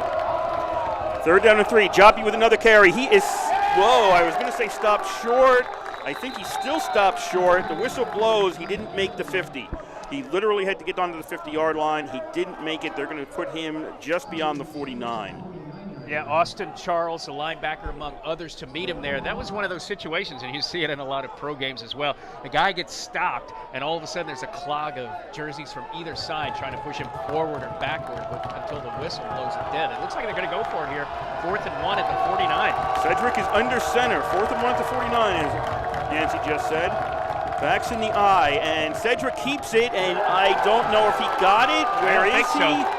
They're not going to mark him that he got it. Look at the official. They're coming in, and they're going to say no. I mean, it was just a mass of bodies, and I lost track of where he was. But the officials say no, he didn't get to the 50-yard line, and Stevenson turns the ball over on downs. He tried to slide to the left of center, but the center it got no launch, no penetration off the line whatsoever. As soon as Cedric leaned forward, he was met by a couple of engineer helmets, and he was just stopped dead. The line didn't move at all.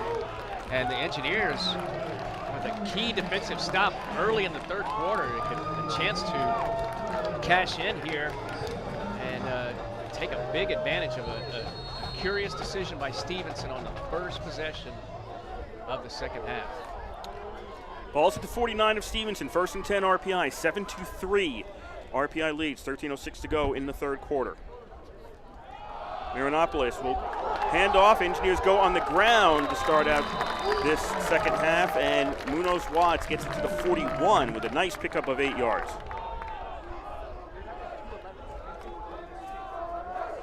That Stevenson defense, I didn't give it to you in the first half. Don Jones, Jason Scott, Mario McIntyre up front. The linebackers are Josh Siegenthaler, Brennan White, Sean Sullivan, and Ethan Joseph. Quarterbacks are Isaiah Sneed and Marvin Manasseh. And the safeties are Ryan Twitty and Garston Banks. On second down, RPI, another ground game, and Munoz Watts has a big hole to the 30, to the 20. Munoz Watts to the 15. Man comes in on an angle, cuts him down. That was Sneed who came in, cut him down inside the 15, but a big gain for Munoz Watts. And RPI, where are they going to finally put it? They'll put it at the 10-yard line. It'll be a first and goal, RPI. Longest running play of the afternoon for the Engineers. And yes, give credit to Sneed. He was playing the right cornerback position. And if he doesn't come in from out of nowhere to make that tackle, Munoz Watts had an angle on some of the other defensive backs as he was headed towards the left pylon, or trying to get over to there. Okay, they're going to back this up to the 14, so it's first and 10 RPI at the 14 of Stevenson. Marinopoulos looking into the corner, and that is out of bounds. McDonald caught it, but I'm sure he was out of bounds. Now the officials are going to talk about it. It looked, I mean, it's the far side from us. No, yeah. incomplete. It looked out of bounds to me.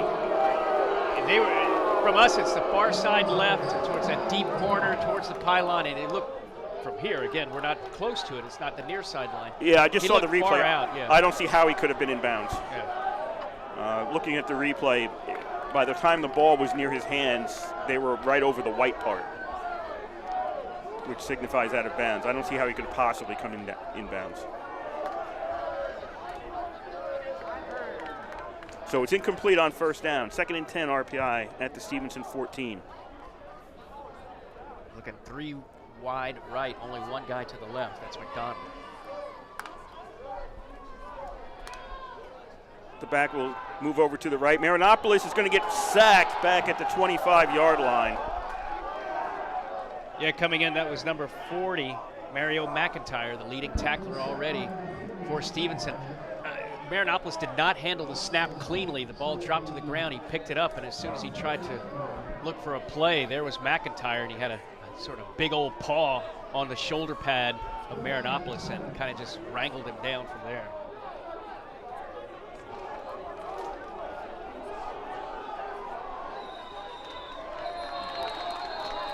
Stevenson finishing up on substitutions. Nope. Stevenson's going to call a timeout.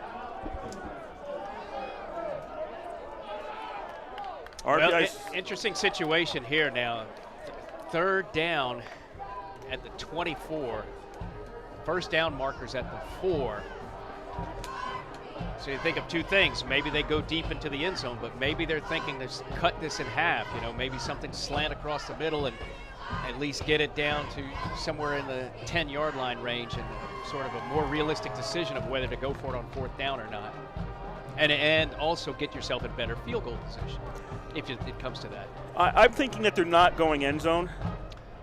If you go end zone and you miss, you've got 41 yarder. If you go short, you have options. Right. If you're, you might say, look, if we can get it down to maybe 4 yards, we'll go for it. And if it's longer than that, if we get closer, but it's longer than that, then you kick. Or you have McDonald just sprint deep. You take a quick look at him, and if he's not there, then you go underneath to one of the other receivers. RPI with a 3rd and 20 at the Stevenson 24-yard line. 4 wide receivers. Running back is Munoz Watts. Marinopoulos out of the shotgun. Looking. Nope, they're going to go end zone on this, and that's going to be overthrown. There was a lot of contact. A lot of contact. Sneed was on the coverage there. A lot of contact. There's not going to be a foul. I don't even think the ball was catchable in bounds. And maybe so. It was one of those plays, and you see it so often in football, that cornerback has his arm kind of stiff-armed up against the receiver. The receiver's kind of got his arm locked in as well. They're both kind of pushing, and the ref's deciding just to let it go. That was Lombardi as the intended receiver. Right. What's your other option? Call them both? Right. Well, and now it's 4th down from the 24, and we're finding out they are not going to go for the 41-yard field goal. So they got to pick up 20 yards for a first down here. Low snap. Marinopoulos picks it up. He's got a lot of blockers. He's got time, and he throws it to nobody. over the head of McDonald down at about the 10 was who he's looking for, but he airmailed it over him as well. So RPI took over on downs at the 49, but then moved down to the 14 and then kind of wasted this one. Yep, you know, they went for the touchdown on the first play. Ball was thrown out of bounds, not catchable, and the sack put them in a bad position. And on third down, a little bit to our surprise, they went for the end zone again instead of maybe trying to get it closer for field goal range. And fourth down play was not even close. 11:07 to go here in the third quarter. RPI 7, Stevenson 3. Sedgwick looks to throw. That's not going to happen. He's going to get sacked back at the 18-yard line. That's C.J. Shoemaker along with Womble back there. Shoemaker, the leading tackler in the first half for the Engineers, and he got back there quickly on Sedgwick again. And we mentioned in the start, Stevenson is a squad with a lot of senior and junior guys at the skill positions, quarterback, running back, wide receiver, but they have a pretty young offensive line, and at times they have given up a lot of pressure and even sacks this afternoon. Second down and about 16. The pass, Joppy gets it complete, and that was at the line of scrimmage, and he gets 1 yard to the 19-yard line. Deptula, the linebacker, among others, knocking down Joppy. They're going to mark it actually at the 19. 3rd and 15 for Stevenson. RPI looking to at least win the field position battle at this point. Stevenson hasn't punted since their first possession of the game. RPI band trying to fire up the troops here. Key third down at 15. 4 wide receiver set. Sedgwick throws, and that is incomplete. At the 35-yard line. Is that Booz, the intended receiver? Yeah, Brandon Booz, and he was open, and he was there. He could have had the first down, but he was coming from the right, and he cut to the middle, cutting towards his left. And basically Sedgwick threw it behind him. He had to stop and swing his body back and try to make the catch a little bit behind him, and couldn't hold on to it. But if the ball had been delivered on time, that could have and should have been a Mustang first down. Instead, they are going to punt.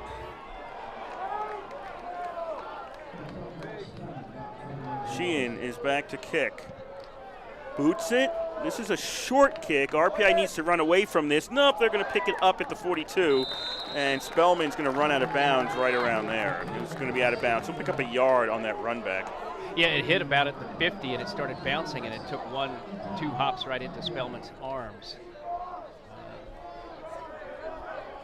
So the Engineers will have pretty good position to start this drive. Last time out, they started on the Stevenson side of the field at the 49, got all the way down inside the 20, but then went backwards and failed on a fourth down attempt.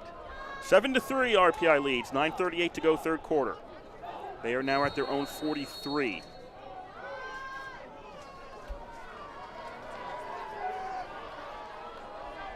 Two receivers left. On the ground, Munoz Watts is stopped at the 45. Munoz Watts now 8 carries for 58 yards. As long was that 27-yarder on the last drive.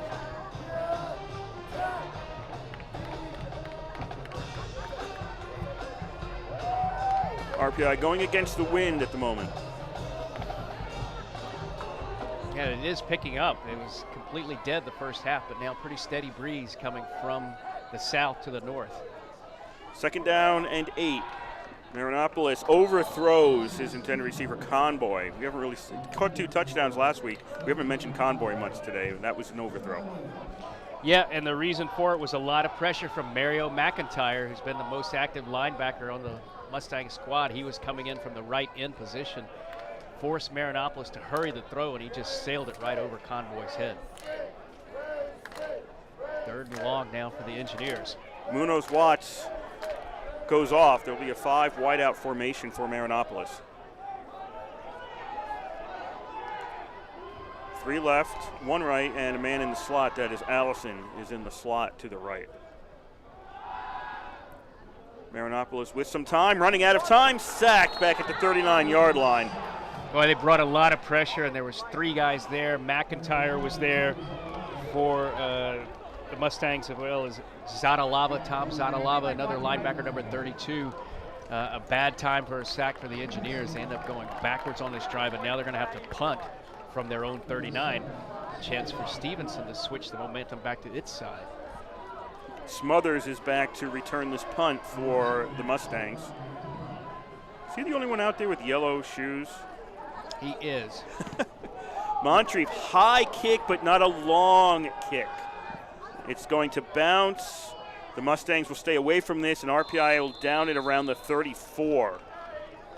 A lot of pressure coming in on Moncrief, and he did not get a good boot off. He kind of got underneath it, kind of skied it.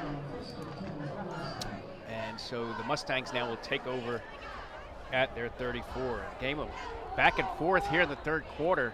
Again, the whole game's been very entertaining, if not a lot of high scoring. The Mustangs gambled early here on their first drive, 4th down at their own 49, going for it and failing. The Engineers taking over, getting down to the 14, but then failing on their own 4th down attempt. First down, ground game. Joppy stopped after a gain of 1. Forward progress, maybe 1. Yeah, they'll give him out to the 35, start at the 34. Both offenses at this point kind of stalling. Yeah.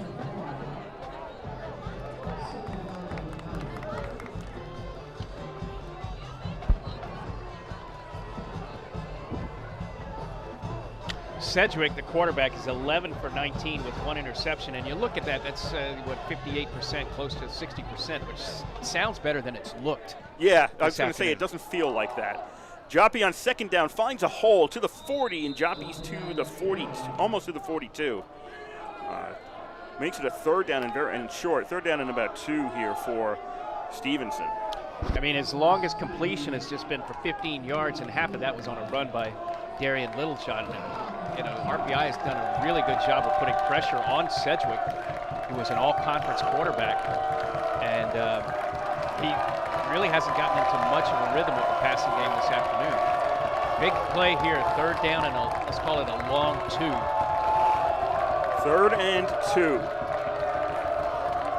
At the 42-yard line. Fake to Joppy, throw, that is complete to the 45 to the 50, and that will be a first down to Tyler Blake. Yeah, one of the first times all afternoon that they have thrown to one of their tight ends. I'm pretty sure that is the first time, and maybe that's what misdirection of that is what helped. There was a fake handoff to Joppy, which just, sent a lot of the RPI defenders in the wrong direction. And Blake just peeled off to the left flat and was wide open and able to get the first down. First catch of the afternoon for the tight end. It'll be on the 49 for a 1st and 10. 7-3, RPI leads. Joppy straight up the middle, breaks a couple of tackles, makes it to the RPI 35. That's another first down. And again, this is not the first time that we've seen this afternoon that some of the most effective running plays for Stevenson University is going just straight up the middle, in between the 2 guards. At times when they've tried to go wide, they haven't gotten much, but Joppy's been very effective on that play right up the gut. 6 to go here, 3rd quarter. 7-3, RPI leads. Another handoff to Joppy. He goes to the left this time, and he'll pick up another 5. If he can just keep picking up 5+, keep doing it. Austin Charles, a linebacker, coming in to make the tackle, but he didn't make the hit until Joppy was a good 4 or 5 yards downfield. I mean, isn't that the rule in football? If the play keeps working, keeps running it? It's been one of their most effective ones so far. 2nd and 5 at the 35 at the 30 for RPI for Stevenson. This time, Joppy kind of gets tripped up in the backfield. Womble got a hand on him to slow him down. Yeah, Womble got great penetration, broke through the line, and got an arm on Joppy about 2 yards deep. Joppy able to at least make it work for a little bit of a gain there. 3rd down and 6. They lost a yard on that play. 3rd and 6 for Stevenson. We're under 5 to go in the 3rd quarter. Out of the shotgun. Sedgwick looking downfield, finds a man. That is complete. We got a flag in the backfield, complete to Little John, which would be a first down at the 24 if that Holding. stands. No. Holding against Stevenson. This comes back. Yep. I believe it might be on 74.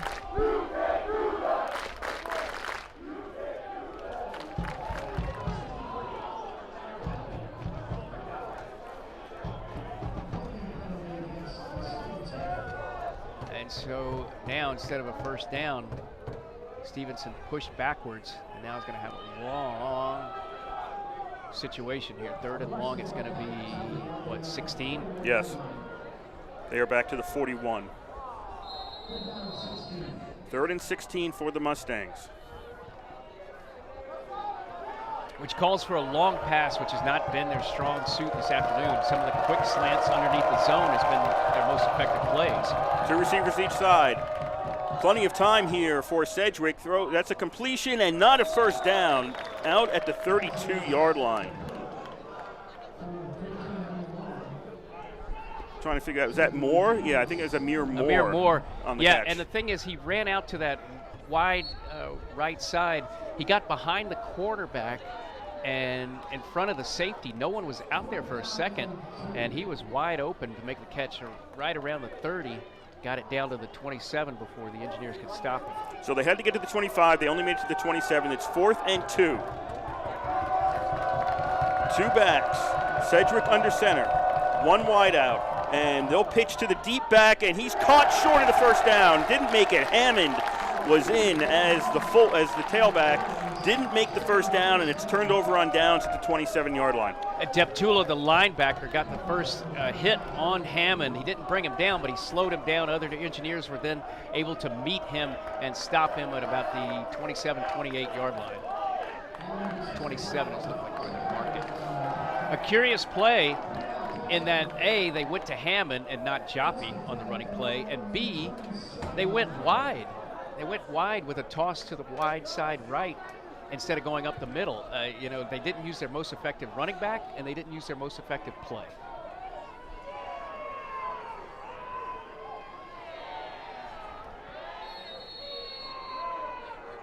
First and 10, RPI. They're going to call this the 28.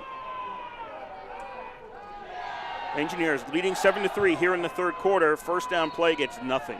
So here's my take on those plays when you got the short yardage. You're pitching back a couple of yards. So your running back now has to move those yards back, and that gives the defense time to react to it. I would rather have, if you're under center, have my running backs coming forward and doing something at that point to get the forward momentum moving. Absolutely, and not only that, but it's also like the wide plays. RPI has kept those bottled up all afternoon. It might be one thing if that wide sweep had been working all day for Stevenson, but it hasn't, and yet that's the play they went to. No gain on first down for RPI. It'll be a 2nd and 10 at the 28-yard line.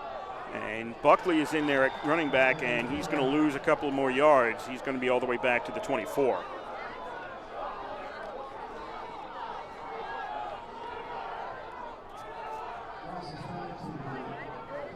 So RPI is going backwards. Yeah, it's both offenses kind of falling into a struggle here now midway through the 3rd quarter.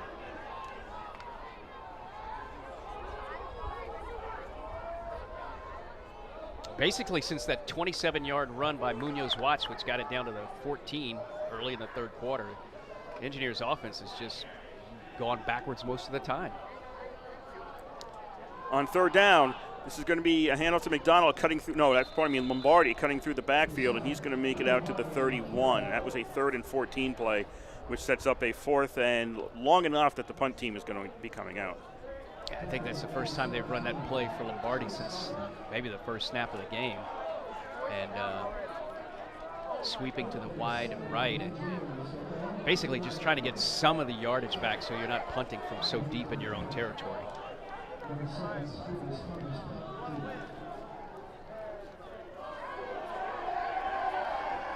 Fourth down, RPI sends out Moncrief to punt. Boots it. Smothers has got to retreat. He's back to the 25 and takes it. Runs along the 25 to the 30, and that's it. Boy, best punt of the afternoon by Montree, 44 yards. Stevenson that time elected not to bring pressure on him, unlike the last couple of attempts. And he had plenty of time to get that one off, and he sent it sailing all the way back to the 25. And good coverage by the Engineers punt team, keeping it to just a 5-yard return. So here we are, Stevenson taking over, 1:43 to go in the third, and the ball game still at 7-3, Engineers on top. Wind has died down again, Kurt. Back to flags, back to hanging still on the pole on the right side. 4 wide out formation. Sedgwick lets it go, and that's incomplete. Looking for a man along the sideline, and that was thrown short. Well, one of the stories of the afternoon for the Engineers defense has been pressure on the quarterback. That time that was Magnus Womble coming in there, along with 97 Josh Cohen. But Sedgwick has been under pressure most of the afternoon. He's 13 out of 22, but really it hasn't played that well. Jaffe on second down is going to get about 4.5. He makes it close to the 35. Let's call it 4. Let's say he was stopped at the 34-yard line. Third down and 6. Big play here. Got two receivers on either side. Jaffe in the backfield. Sedgwick out of the shotgun. Scanning the field. Puts it up. That's caught. That's complete. That should be a first down on the forward progress. It is. And they got it to Booz at the 41-yard line. So that'll be a first down for Stevenson. Brandon Booz was the inside receiver on the left side running along the hash mark. He ran out to about the 44 and just turned around, a quick hook to the sideline. Had plenty enough room to make the catch, just had to be delivered by Sedgwick, and he put this one right on the money. And a key first down for Stevenson now at the 41. 35 seconds left in the third quarter. RPI 7, Stevenson 3. First and 10 for the Mustangs at the 41. Sedgwick has to roll out of the pocket. He's moving to his left, and now he's going to run out of bounds onto the RPI side of the field at the 45. Again, good pressure for the Engineers. Among those, it was C.J. Shoemaker and Joe Deptula and Josh Cohen. Among those really forcing the play there. Sedgwick that time able to make something out of it. There's an injured Mustang, so there will be a timeout on the field. 24.3 seconds left, third quarter, RPI 7, Stevenson 3. It's one of their offensive linemen. I didn't catch what happened to him. He is on his back at about the 29. Out of town, Rochester now has a 21-13 lead on Alfred State late in the third. Union 41, Worcester State 6 in the third, and the odd score in the second, Ithaca 10, Brockport 2. Yeah. It's a couple of New York State powerhouses when it comes to Division III football. Brockport, one of the perennial powers. They're ranked in the top 25 right now, and I can't put my hands on the poll, but they are there. I don't think Brockport is still a little unhappy about RPI beating them in 2018 in the NCAAs. Yeah. And you mentioned another school, Worcester. Worcester State. Worcester State, that's right. You're right. Worcester State, not Worcester Polytechnic, where the Engineers will be next weekend.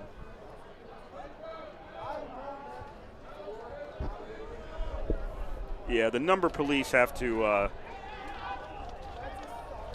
be called in for the Stevenson light numbers on their uniforms.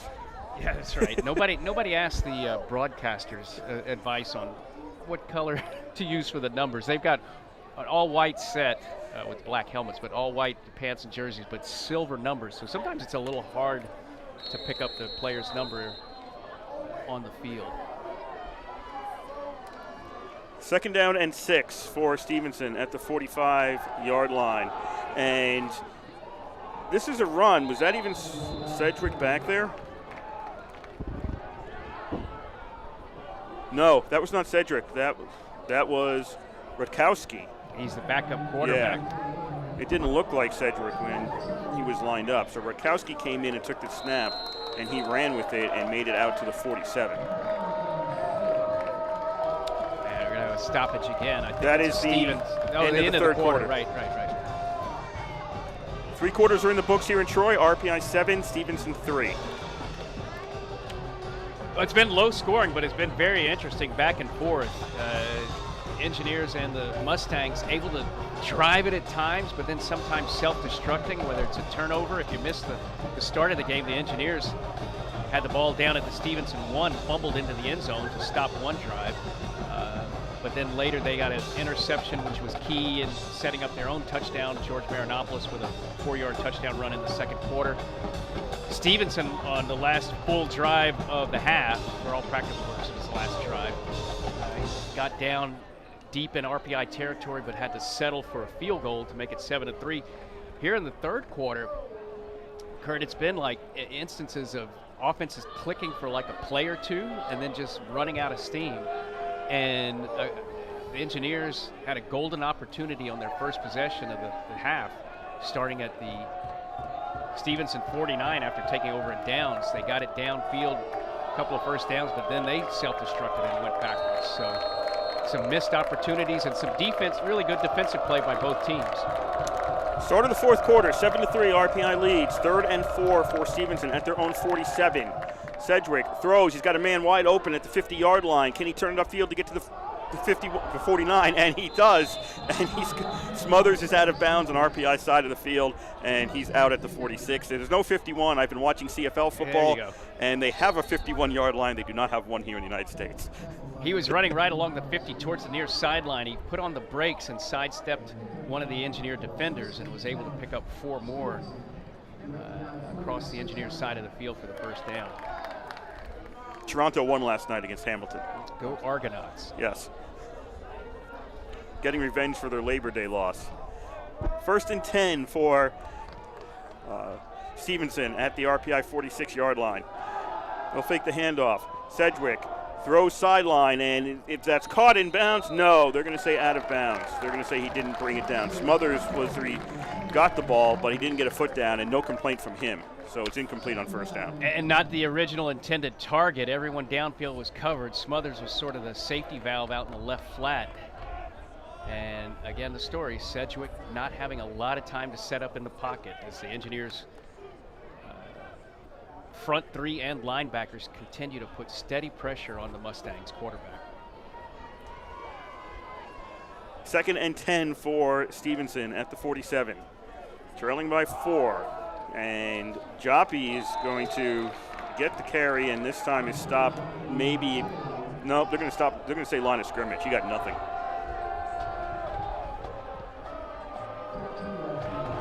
And it'll be 3rd and 10 for Stevenson.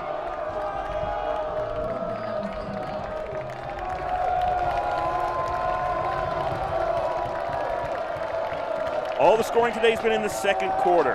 RPI with a touchdown. Stevenson came back with a field goal later, and that's been it. 7-3 is your score. Sedgwick looking downfield, going to roll out to his left. Doesn't see anybody. Now puts it up and intercepted by the Engineers. Taken away along the far sideline. And RPI's got another turnover. Who do we have? That is 35. Brockdorf. Brockdorf on the INT for RPI. An injured Stevenson player back in the same area. A terrific play there by the Engineers. The defensive line put a lot of pressure on the quarterback, Sedgwick, who had to roll to his left. And when he looked, there was just nobody there. He just kind of, just put it up, decided to go for it. He threw it into traffic. And Brockhoff right there for the interception. 2nd interception of the afternoon for the Engineers.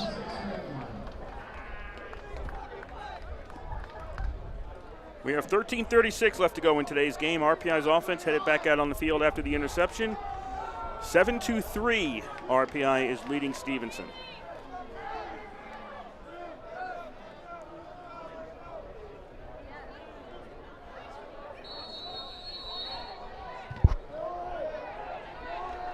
First and 10, RPI to 26.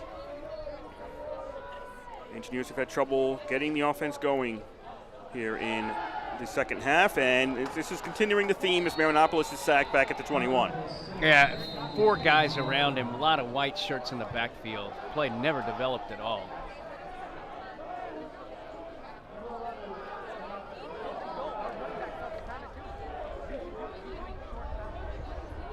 So I think, did Marinopoulos lose his helmet?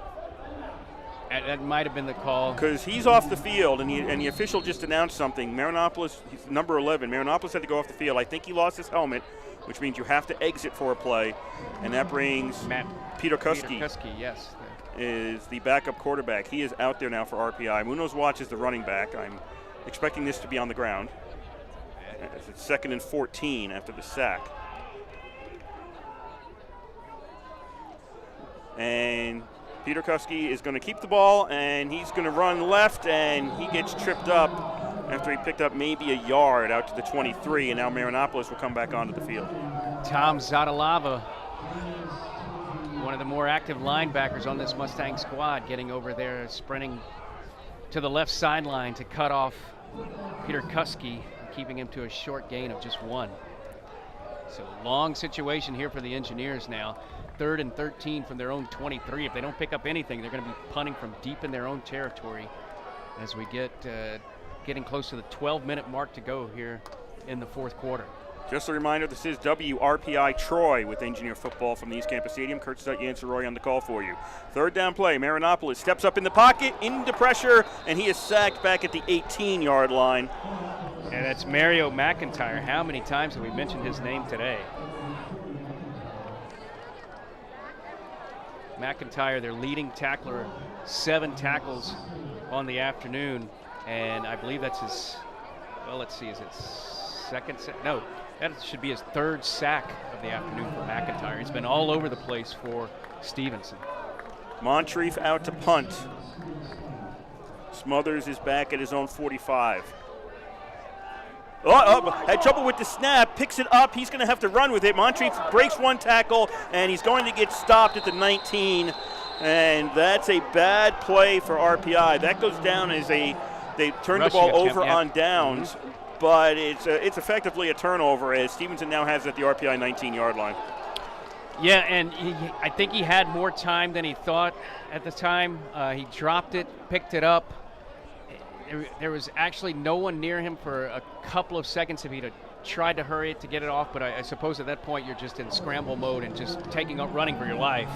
And he didn't get very far, a net of -1 yard on the play. And so now, maybe the biggest play so far in this game, because Stevenson's going to take over at the Engineers 19 with 11:33 to go in the 4th quarter. It's still RPI 7, Stevenson 3.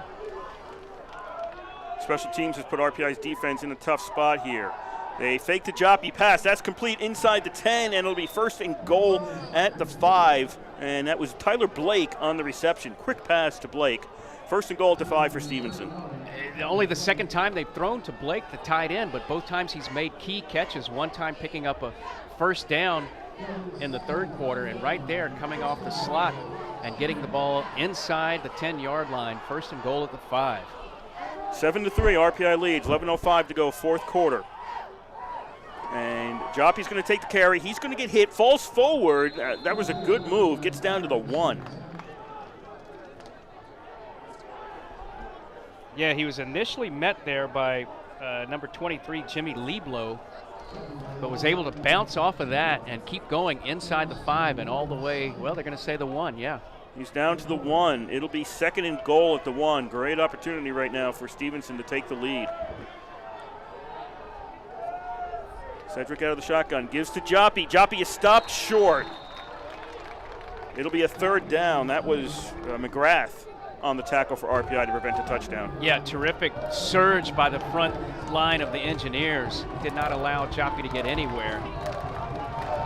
And now here we are, 3rd down and goal from the 1. How good is their short yardage offense? I got to think at this stage of the game, this is 2 chances. Oh, absolutely. Plus, you're down by 4. Yeah, this is 2 chances If here. you were down by 3, maybe not. But you got a guy wide each side, but you've got Joppy back there. I'd say give him the ball again. And Joppy takes it, and he is – did he break the plane? Yes. Yes, he did. Joppy is in for the touchdown. Just broke the plane. Yeah, and that was a terrific, terrific effort by Austin Charles, the linebacker, who met him just before the goal line. And I thought he was going to have enough momentum to hold up Joppy inches shy, but Joppy was able to sort of turn his right shoulder and just lean in and according to the official right there on the sideline, says he broke the plane, and it's a first touchdown of the game and the first lead of the game for Stevenson University. Campbell to try the extra point. Ledford on the hold. Snap, spot, the kick is up, the kick is good. We've got 9:53 to go here in the fourth quarter. Stevenson leads for the first time today. They're up 10-7. Taking advantage of turnovers. Stories so far and in this ball game, and right now there's 2 big points that stand out that why RPI is trailing. Back in the first quarter, they had the ball first and goal at the Stevenson 1. They fumbled the ball into the end zone. Stevenson recovered for a touchback.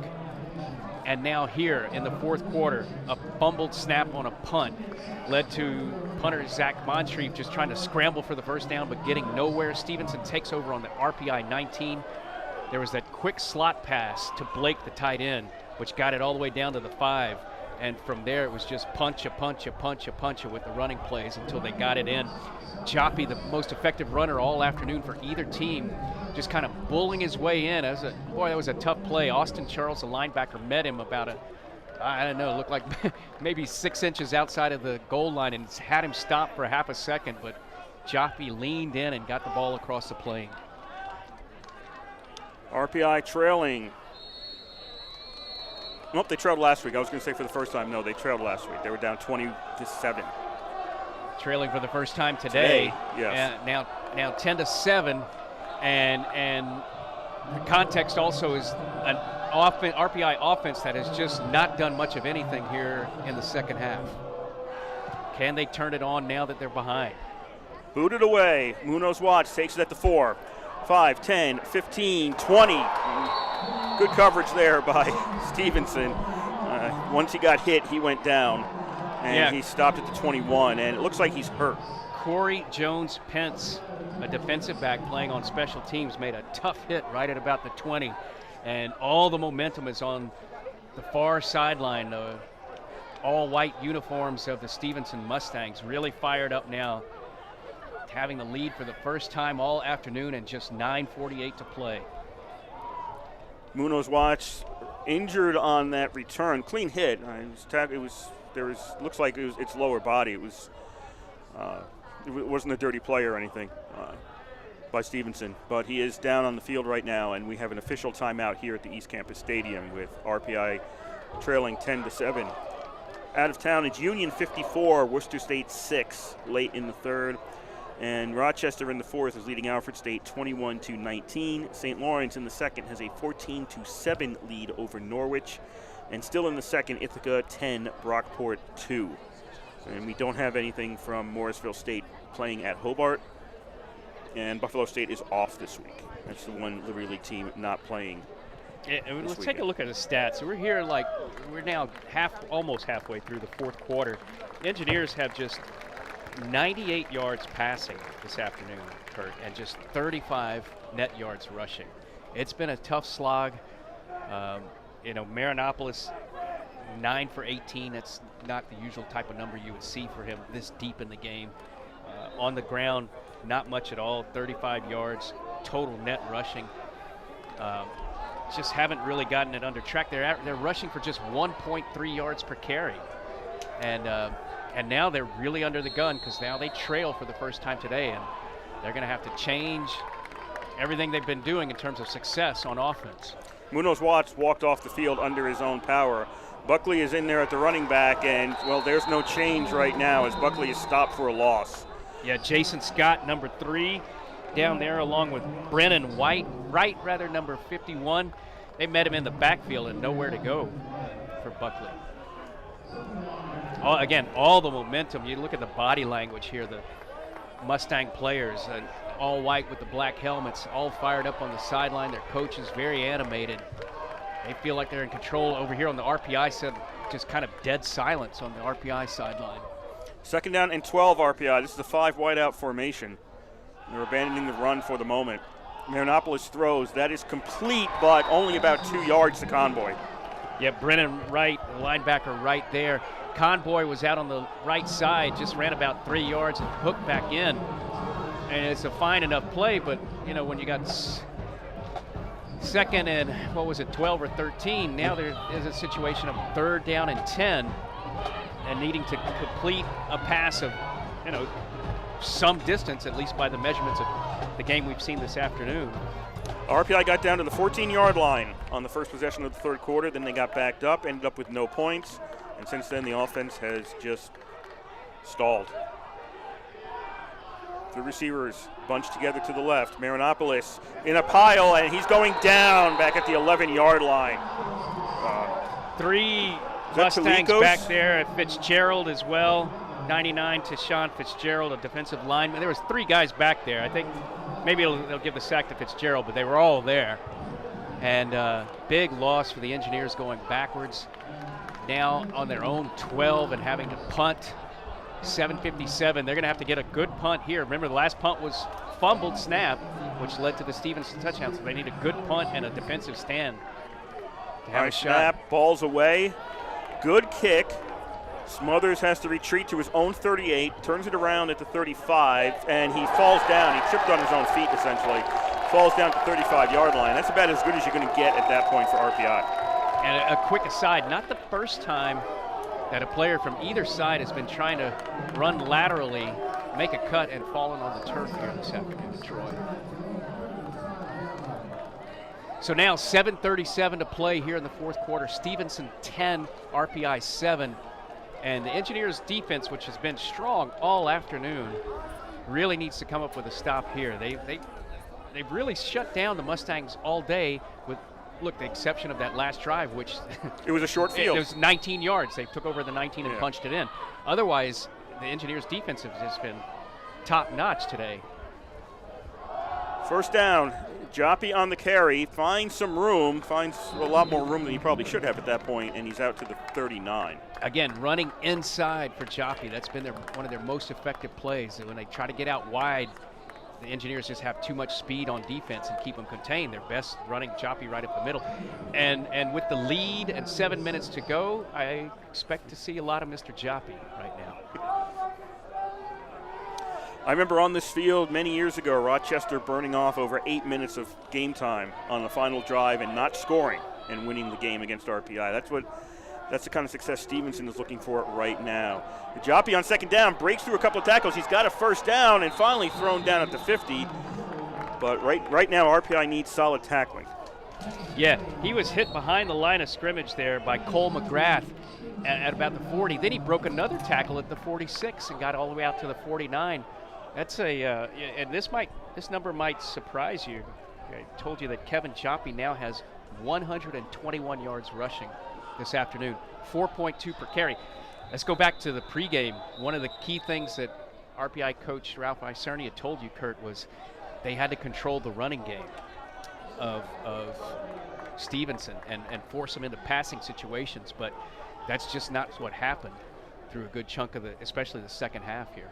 Another injured RPI player, so there's an official timeout on the field. 6:31 to go here in the fourth quarter. Stevenson 10, RPI 7. Beginning some cloud cover now, so the sun is not always shining on the field. That's really the only change in weather. The wind has kind of died down again. And again, Joppy kind of taking over with runs in the middle. He's got now 29 carries for 121 yards. 1 touchdown. He's got 4.2 yards per carry. You know, the Mustangs' passing game has not hurt the Engineers all that much. Sedgwick is 16 out of 27, but that sounds a lot better than it's been. He's only got 134 yards, and he's thrown 2 interceptions, and nothing's been very long. His 2 longest passes, 15 and 14 yards. Honestly, there's about half of those were runs. They have not thrown the ball deep at all. But, boy, they've been running effectively right up the middle. First and 10 at their own 49 for Stevenson. They're up 10-7. This running play is going to be a loss. Shoemaker was the first hit there for the Engineers, and then other guys kind of just piling in. Joppy, a loss of 2 on that play. Nate Sicard, number 65, among the folks that came in to help Shoemaker and drop Joppy for a loss this time.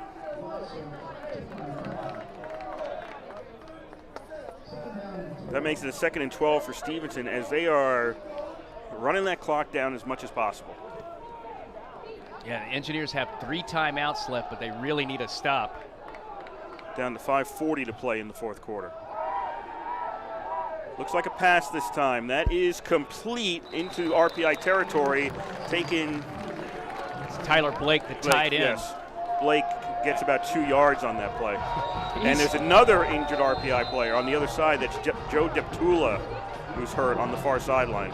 Yeah, and he's been the Engineers' leading tackler all afternoon. He's got 12 tackles, all assists, but 12 total tackles for the Engineers. So if he's out, that's a tough loss for RPI. You know, Blake, the tight end, we didn't call his name at all in the first half. And now he's made 3 catches here in the second half. A couple of them were big plays. He grabbed one for a first down in the third quarter. And then it was his catch coming off as a slot receiver on the inside that got the ball all the way down to the RPI 5, which set up the one and only Stevenson touchdown, the touchdown that has put them ahead here in the fourth quarter. So here's where it sits, 3rd and 8 for Stevenson at the RPI 49. They're going left to right towards the arena side of the football field, if you're familiar with the setting. On the far side, left hash mark. Big down here. If they pick up the first down, they'll be inside the 40, and it will be under 5 minutes. And boy, you're going to look at running the clock close to down. RPI, on the other hand, can come up with a stop here, get the ball back. They'll probably have a long field to go, but at least they'll have 5 minutes to go if they can make the stop. 3rd and 8. 4 wide receivers for Cedric. Out of the shotgun. Wants to throw. Gets rid of it. Incomplete. He was looking for Booz around the 46. Missed him, missed all the defenders. Magnus Womble among the Engineers that brought pressure there. And he just sailed that throw. I thought for a second RPI might have had a chance for an interception, but the defenders were kind of concentrating on defending the receiver and not looking up for the ball that was kind of floating out there. That sends out the punt team. Only the 3rd punt today for Stevenson. Sheehan, low snap, picks it up, gets rid of it. End over end kick that's going to bounce at the 26. It's now at the 24, and it's going to be down at the 24-yard line. Well, I tell you what, 2 big plays on punts here in the fourth quarter, right? Zach Montree fumbled the punt snap for the Engineers, which set up the Stevenson touchdown. And then right there, I mean, that ball took like 3 hops to the punter, the Stevenson punter, but RPI did not have enough pressure back there, and the kicker Sheehan was able to get it off. It wasn't a great punt, got a good roll, but the key was that he got it off altogether after the snap bounced about 3 times before it got to him. 4:52 to go in this game. Stevenson 10, RPI 7. RPI 1st and 10 at their own 24. I don't think RPI can count on getting the ball back again if they don't move this one forward. On running on first down, they'll get it out to the 30-yard line. Who do we have out there now? Munoz Watts. Yeah, I think it's a correct read, Kurt. They've got to look at this as maybe their last possession of the entire game. It's 4:30 and counting. They do have 3 timeouts left, but they're not going to be able to count on getting the ball back. This is probably the drive for all or nothing right here. Munoz Watts in the backfield, 3 receivers left, 1 right. 2nd and 4 at the 30-yard line. Fake the handoff to Munoz Watts, low throw to Lombardi at the 40, and it goes incomplete. And that was caused by a linebacker whose name we've called all afternoon, Mario McIntyre. He was coming off the left side of the RPI line, more or less untouched. Marinopoulos looked up, and he's got number 40 just steaming full ahead right at his face, and he just had to unload the ball, and so it was underthrown. 3rd down and 4. We're at 4:11 right now. You have to think that these are 4-down situations. RPI just needs a field goal. They're only down by 3. So they have to get this close enough, if necessary, if they can't put it in the end zone, to kick. But they have to get it there. They are well far away right now. 3rd down. Marinopoulos, low throw, looking around the 40-yard line for Conboy. And that's low. So now RPI with a 4th and 4 at the 30. They're gonna punt. That is interesting. Well, 4:07 to go. I know they're deep in their own territory at their own 30. Well, they're going to have to get a stop, and those 3 timeouts are probably going to go off the board pretty quickly once Stevenson gets the ball. Right. Again, Marinopolis almost no time to pass the ball. He had 3 guys in on him. Almost as soon as it was snapped. Moncrief kicks it away. Hits at the 35, along the sidelines, goes out of bounds, so no return for Stevenson. Nice bounce for the Engineers. I think it touched ground at about the 36, 37. It's out at the 24. And ended up rolling out of bounds at the 24. So one break there. They've got Stevenson back at the 24 with exactly 4 minutes to go. They have 3 timeouts. As you mentioned, Kurt, I got to imagine what we're going to see here is Stevenson just giving the ball to Joppy over and over, keeping the ball on the ground, and the Engineers trying to burn timeouts after every play. I think, if you're Stevenson, you want those timeouts off the board. And if RPI burns timeouts and Stevenson's able to pick up a first down, well, then the Engineers are going to be in deep, deep trouble. Well, they're already kind of in trouble. They're deep trouble. I'm saying they're deep, deep trouble. Joppy takes the rush on first down, and RPI calls a timeout with 3:53 to go. Joppy makes it out to the 20, near the 26. So that's a pickup of 2 for Stevenson.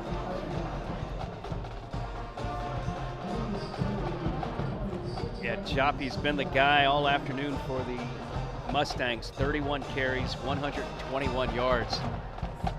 A real workhorse, especially at a time when the Mustangs' passing game has been so-so. But his running and the turnovers have been the dominant stories so far this afternoon.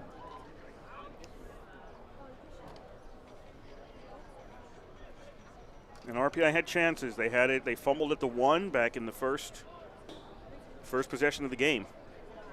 Fumbled at the 1, didn't get a touchdown. And then in the third quarter, the first possession of the second half, made it down to the 14, didn't pick up any points off that. There were opportunities there for RPI to have more on the board right now. 2nd and 8, Stevenson at the 26. 2 timeouts left for RPI.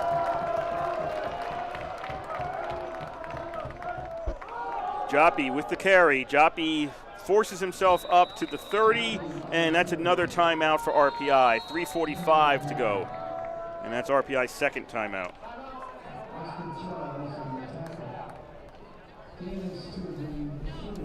So here we go. It'll be 3rd down and 4 from the Stevenson 30.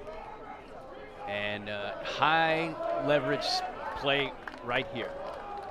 Mustangs get the first down, and they might just be able to hold on to the ball for the rest of the game. They might.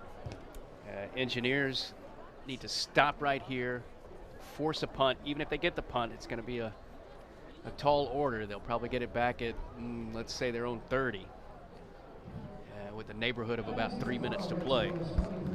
But only down by 3. If they can make this happen, they just have to get close enough for the field goal.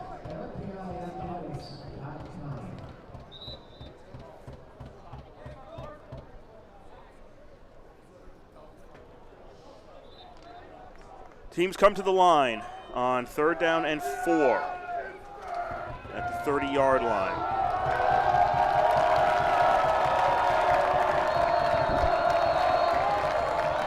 Joppy in the backfield, 4 wide receivers. Cedric out of the shotgun. Looks like he wants to throw. Puts it up in the air and tipped away by the Engineers. Knocked away by RPI. I think it was Samuels who got a hand on it. Well, also, or Womble. Is that a 4 or a 1? Yeah, Womble dropped back and got a hand on it as well. Womble. I thought he had a chance at the interception there. It's almost as though the Stevenson offensive player played a little defense to make sure that didn't go as an interception. That could have turned the whole situation around here. So RPI doesn't have to burn another timeout on the incomplete pass. The punt team is coming out for Stevenson. Sheehan is back at his own 15 to punt. Gets rid of it. Doesn't get hit. Fair catch signaled by Spellman. He's going to take it at the 43 of RPI. So there's 3:33 to go in the game. Stevenson 10, RPI 7. RPI has it at their own 43, needing 3.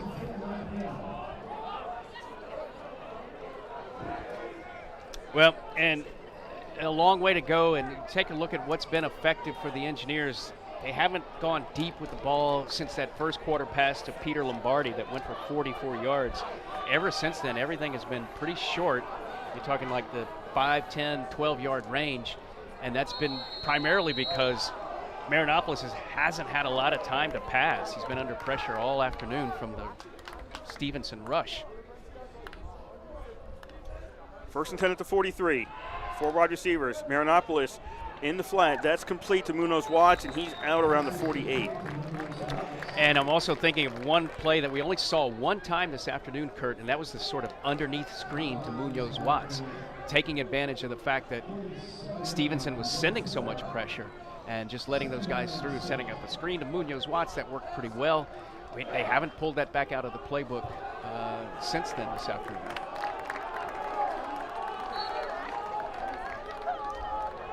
Second down and 6 for RPI.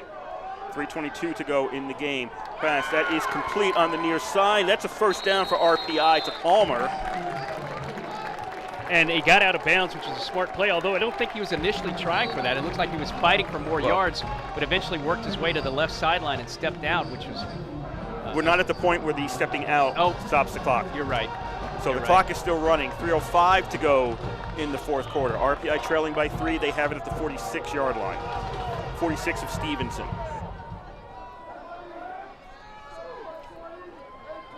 Two receivers each side. Now RPI is going to send a man in motion to the far side. Marinopolis drops back, and he's going to get sacked. He's going to get taken down at the 49. 2:40 to go. That looked like 99 to Sean Fitzgerald. Again, not the first time we've called his name this afternoon, but he was one of 3 or 4 guys back there putting the pressure. 2nd and 13 after the sack. Marinopolis gets to Munoz Watts, 45, stiff arms a man and runs out of bounds now at the 42. And now the clock stops on the out of bounds. There's 2:18 to go. Munoz Watts came from the backfield, kind of just drifted out to the right, had some open ground, shook off one tackle before getting to the sideline. The clock stopped until they set the ball again. It doesn't stop permanently.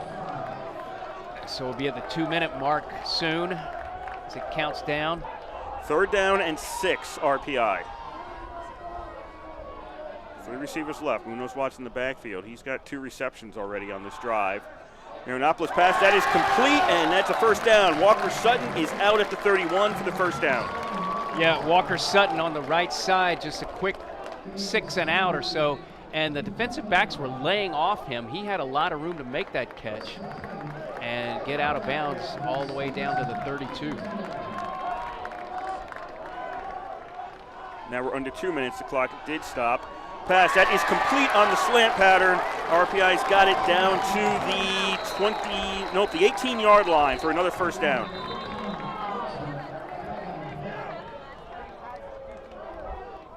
And now you got to start thinking about not just the end zone. Well, let's see, we got a flag. Roughing the passer. Oh boy. Roughing the passer, a late flag here on Stevenson. This is going to move it all deep into Mustang territory. That's a horrible penalty to take at that point.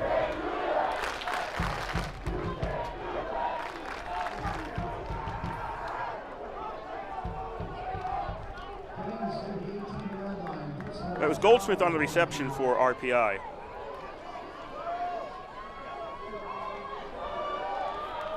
.143 to go. It'll be a 1st and 10. Ball's now at the 12. RPI trailing by 3 with 1:43 to go. They've got the ball at the Stevenson 12-yard line.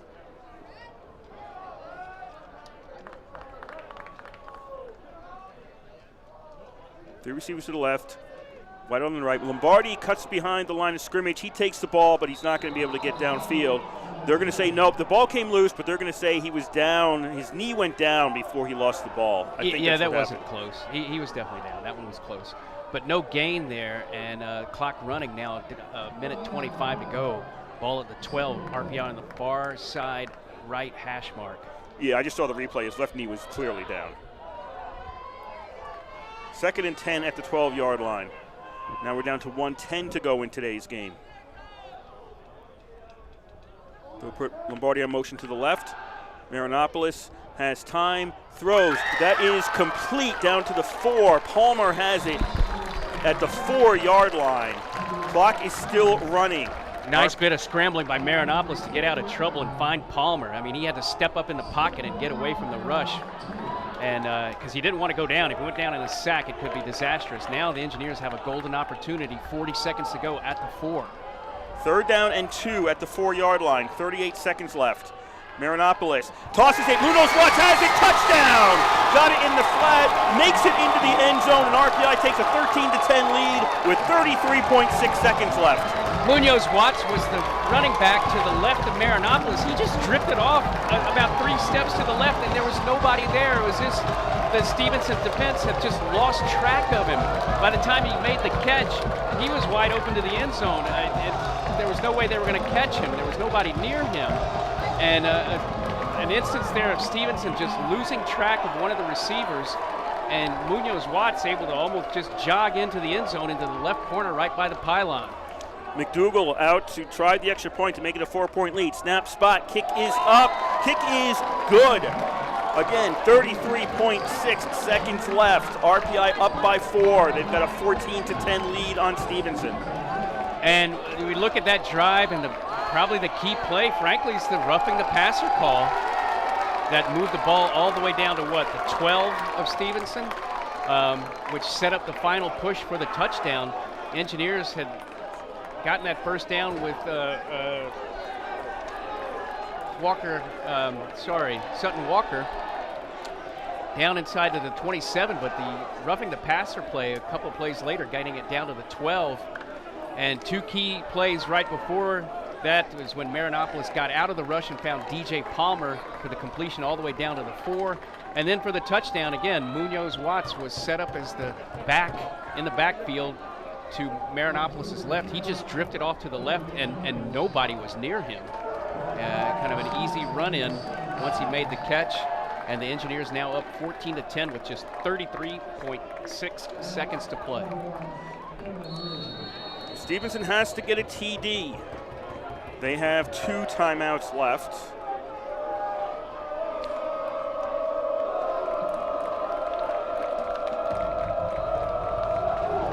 McDougal, low kick. And it goes past the return man, Littlejohn. He has to retreat. He's back to his own 5 now.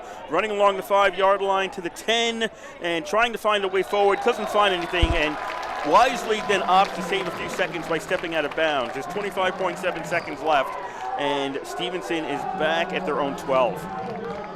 That is their 2nd worst start today. At the worst possible time. And look, obviously they're going to have to try to throw deep or along the sidelines, and they've not been very effective at that at all today. The Engineers' front defensive line has really been able to pressure Sedgwick and keep him off balance. It'll be interesting to see if they bring a lot of rush. It looks like they're not. It looks like they're going to drop back and maybe just rush 3 and play everyone deep right here. I think that's a pretty good call right now. And Sedgwick, under pressure, gets away from that. He's rolled out to his left. Now he's going to toss this one downfield and almost picked off. Perry had it in his hands, couldn't hold on to it. And he kind of just was throwing it deep. We got a late flag. Is that going to be a hold or a roughing the passer? Let's see. Was he beyond the line of scrimmage? Oh, that's possible too. Where did he let this one go? No, he was not. I just saw in the replay he was at the 10. Roughing the passer. So that's going to be 15 yards and a first down.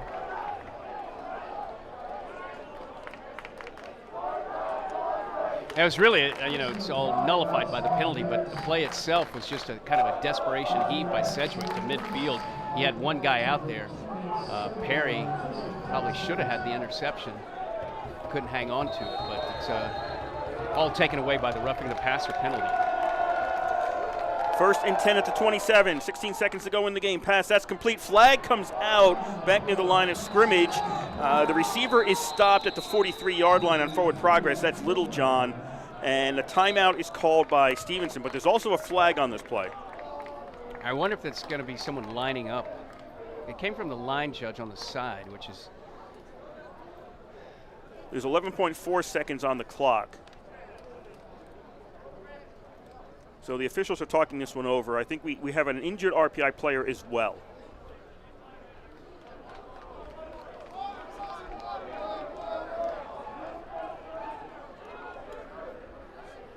So here's the official with the call.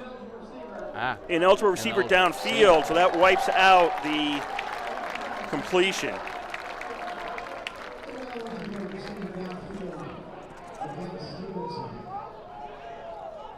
So you had a lot going on here. There's a penalty against Stevenson. Stevenson takes a timeout, which I think they would have to take anyway because of the penalty. Yeah, and they're arguing with the referees about the call, which, I mean, is, look, I know they're upset, but it's just not going to be any good at this point. So yeah, rather than huddling up about what they're going to try here with 11 seconds left, they've been arguing with the official for a bit.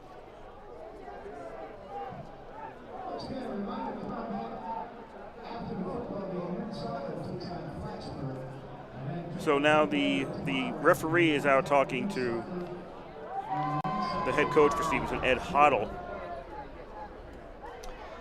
And what of a turn of events here on that last drive for the Engineers. They'd been bottled up all afternoon, hadn't been able to do anything, and then finally come through on their final, what looks to be their final drive of the game, helped by a big penalty, a roughing the passer penalty. Ball's back to the 22 for Stevenson, 11.4 seconds left in the game. Scoreboard still says 2 timeouts for Stevenson, but I clearly saw an official say Stevenson took a timeout. No, they didn't. No, clock's going to start. And now pass, that is complete to the 35-yard line to Smothers. He's down, and now Stevenson takes a timeout. Okay. So we got one play left. It's going to be from the Stevenson 35, 1.5 showing on the clock right now. Yeah, so now I question. Stevenson, they had called a timeout, but I think they called it and they didn't realize there was a penalty. So the penalty stopped the clock, and then they were going to start the clock when they were ready to go. I think they should have still stuck with the timeout and saved the time, because now they're down to 1 play. They maybe could have been down to 2 plays at this point.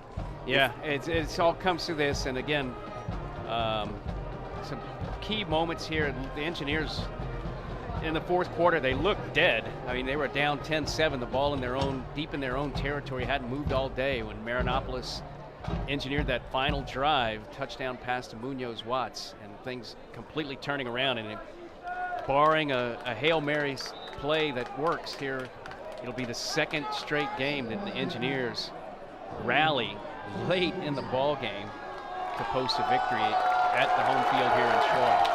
They'll move the clock back to 3 seconds, which is basically no different. You're not running a play in less than 3 seconds. Still 1 timeout for Stevenson. This may be the last play of the game. It's going to be like a... Nope. It's incomplete. And clock shows 0. Clock shows 0. Cedric flag. is They got a flag. Okay, so let's all sum this up. There were 3 seconds left. They threw it over the middle. It went incomplete, but now a flag has come out. Now, is that flag? It looks like it's going to be pass interference on the Engineers. If there was contact before the ball reached the receiver. So if it's pass interference, Stevenson gets another play. There would be the point of the foul, and then Stevenson would get another down. Yes, pass interference against RPI. So the game isn't over yet. We have 1 play with 0.00 showing on the clock. Yes, so this is essentially an untimed play. You have a play clock, but you don't have a game clock. And what, if we look at the last play they just ran, what Stevenson's likely to do again here is not send everyone 50 yards down and then just throw it up for grabs, but maybe send people 15, 20 yards down and hope for some lateral pitchback flag football sort of action here and hope for a miracle. Stevenson down by 4. It's 14-10 RPI. Here we go, an untimed play. Cedric drops back. looking downfield. Now he's going to toss it. It's now near the 10-yard line, and RPI just down it. Just go to the ground if you're RPI. And they're running this back, and now out of bounds. Carlos Davis got the interception, and that's the game. But Davis, go to the ground. All's well that ends well. Yeah. All's well that ends well. You get an interception on an untimed play, go to the ground, and the game is over. Running the ball back and just all they can do is hurt you with a fumble and going back the other way. Just go to the ground. Well, this was a dramatic game. Even if it looks low scoring in the end, 14-10, RPI defeats Stevenson. Man, what a back and forth and momentum shift here. Stevenson looked like it had this ball game locked up. They had scored to go ahead 10-7 with just 3 minutes to go in the ball game. They had all the momentum. RPI's offense was, well, frankly, looking terrible. But the Engineers get the ball, mount one last drive. Marinopoulos with some key completions. Also, Sterling Walker Sutton with a key reception. A roughing the passer penalty against Stevenson, which made a lot of difference, moved it all the way down to the 12. And finally, a 4-yard touchdown pass from Marinopoulos to Munoz Watts. Out in the left flat, able to score with under a minute to go. Engineers survived the Hail Mary attempt and post a 14-10 win. 2 games, 2 last-minute victories for what? The Cardiac Kids of Troy. You know, they're 2-0, and it was a struggle today. 2 good teams. And it was a struggle last week as well. Yeah. And at the end, and look, let's also mention first full season since the pandemic hit. So maybe there's a little bit of that as well that factors into some of the rough moments and not so good offensive stretches that were there. But the Engineers, in dramatic fashion, put together an almost improbable fourth quarter drive, especially how they played for 3.5 quarters, and pull out the 14-10 victory here in Troy. So it's a happy day in Troy for the RPI football fans, the RPI football team, and everybody involved. For Stevenson, it's going to be a tough ride home. It was a winnable game for Stevenson. If this had gone the other way, I don't think anybody would have been surprised if they had watched this fourth quarter. And if Stevenson had stopped RPI, I don't think there would have been a surprise there.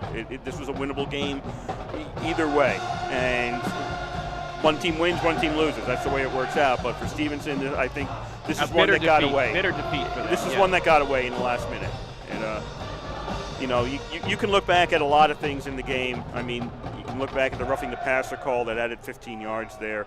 But I think that overall the defense is probably going to look back and not be happy, Stevenson's defense, with that RPI final drive. I think they're going to look back and say, regardless of the penalty, we should have stopped them. We had been stopping them. We should have been able to stop them. And, you know, it just didn't happen on that last drive. So that's going to be it for us here. I'm going to run down the scoring. And Yancey picks his offensive and defensive engineers of the game. Less scoring than last week. No scoring in the first quarter of today's game. In the second quarter, RPI got the first score. Marinopoulos with a 4-yard run with 6:02 to go in the first half. McDougal's kick made it 7-0 RPI. With 17 seconds left in the half, Stevenson got on the board. Campbell with a 26-yard field goal. It was 7-3 RPI at the half. Third quarter, opportunities, but nobody could put anything on the board. And in the fourth quarter, Stevenson went ahead for the first time, and the only time, 9:53 to go in the game. Joppy with a 1-yard run. Campbell's kick made it 10-7 in favor of Stevenson. But then RPI with 34 seconds left in today's game.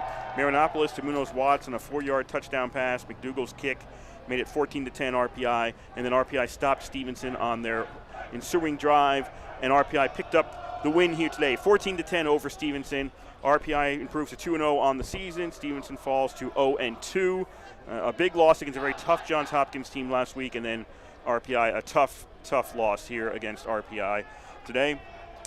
For Stevenson, they're at Delaware Valley. That's not an easy game next Saturday at 1 o'clock. Delaware Valley, by the way, in Pennsylvania, not in Delaware.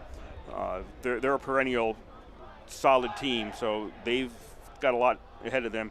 RPI playing the Transit Trophy game next Saturday at 2:30 at WPI out in Worcester. So that's what the two teams have coming up. So what are your offensive and defensive engineers of the game? Well, on offense, it has to be the quarterback, George Marinopoulos. His overall stats won't look great. I mean, How many times was he sacked? And I don't mean to bring that up as a 7 times he was sacked, and that's on the offensive line, and he didn't have a lot of time to throw.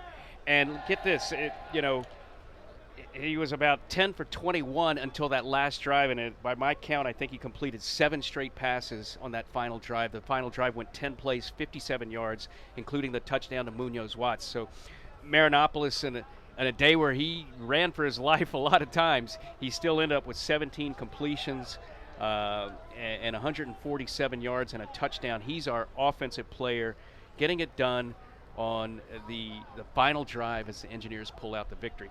Defense, look, there was a lot of candidates. The Engineers defense played really well, and I think because they kept the pressure on Sedgwick, the Stevenson quarterback, all afternoon, you kind of got to go with somebody who's up front, and we're going to say Connor Ahern, who ended up with 11 tackles. He also ended up with a sack for a 10-yard loss. So he'll be your defensive player of the game. There was a lot of other candidates out there. Joe Deptula with 13 tackles was one of them as well. C.J. Lyons, the cornerback, also had 10 tackles. A terrific effort by the Engineers defense all day and by its offense on the last drive when it absolutely needed to have it.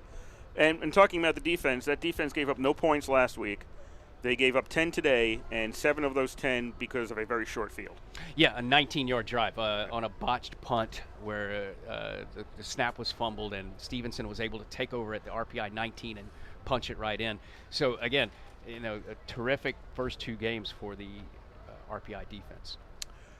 Out of town, just to update you, Rochester defeated Alfred State 28-27. Union crushed Worcester State 62-13. St. Lawrence in the second, leading Norwich 14-7. That's the last we have there. Hobart 10-0 over Morrisville State at the half, and in the third, Ithaca 17, Brockport 8. So who for the Liberty League did not do well today? Rochester won, Union won, St. Lawrence is winning, Hobart's winning, Ithaca's winning. Oh, okay, so everybody is either won or winning right now. Of course, the teams that are still playing, we don't know how that's going to end up. So the Liberty League having a good weekend so far. At least they've won 3 out of 6 games already. And 3 still to be determined. So that's going on out of town. Final thoughts? Well, the Engineers, again, the offense is struggling at times. Their offensive line really will need to step it up as the season progresses. Maybe that's a part of timing after a year layoff. Marinopoulos was struggling at times but got it done at the end. Defensively, everything seems to be clicking right now. They put a lot of pressure on the quarterback. The line was terrific all day. They came up with a couple of turnovers. Defense is clicking. Offense needs some work. Again, and maybe the context there is, everybody's coming back of a year off from the pandemic.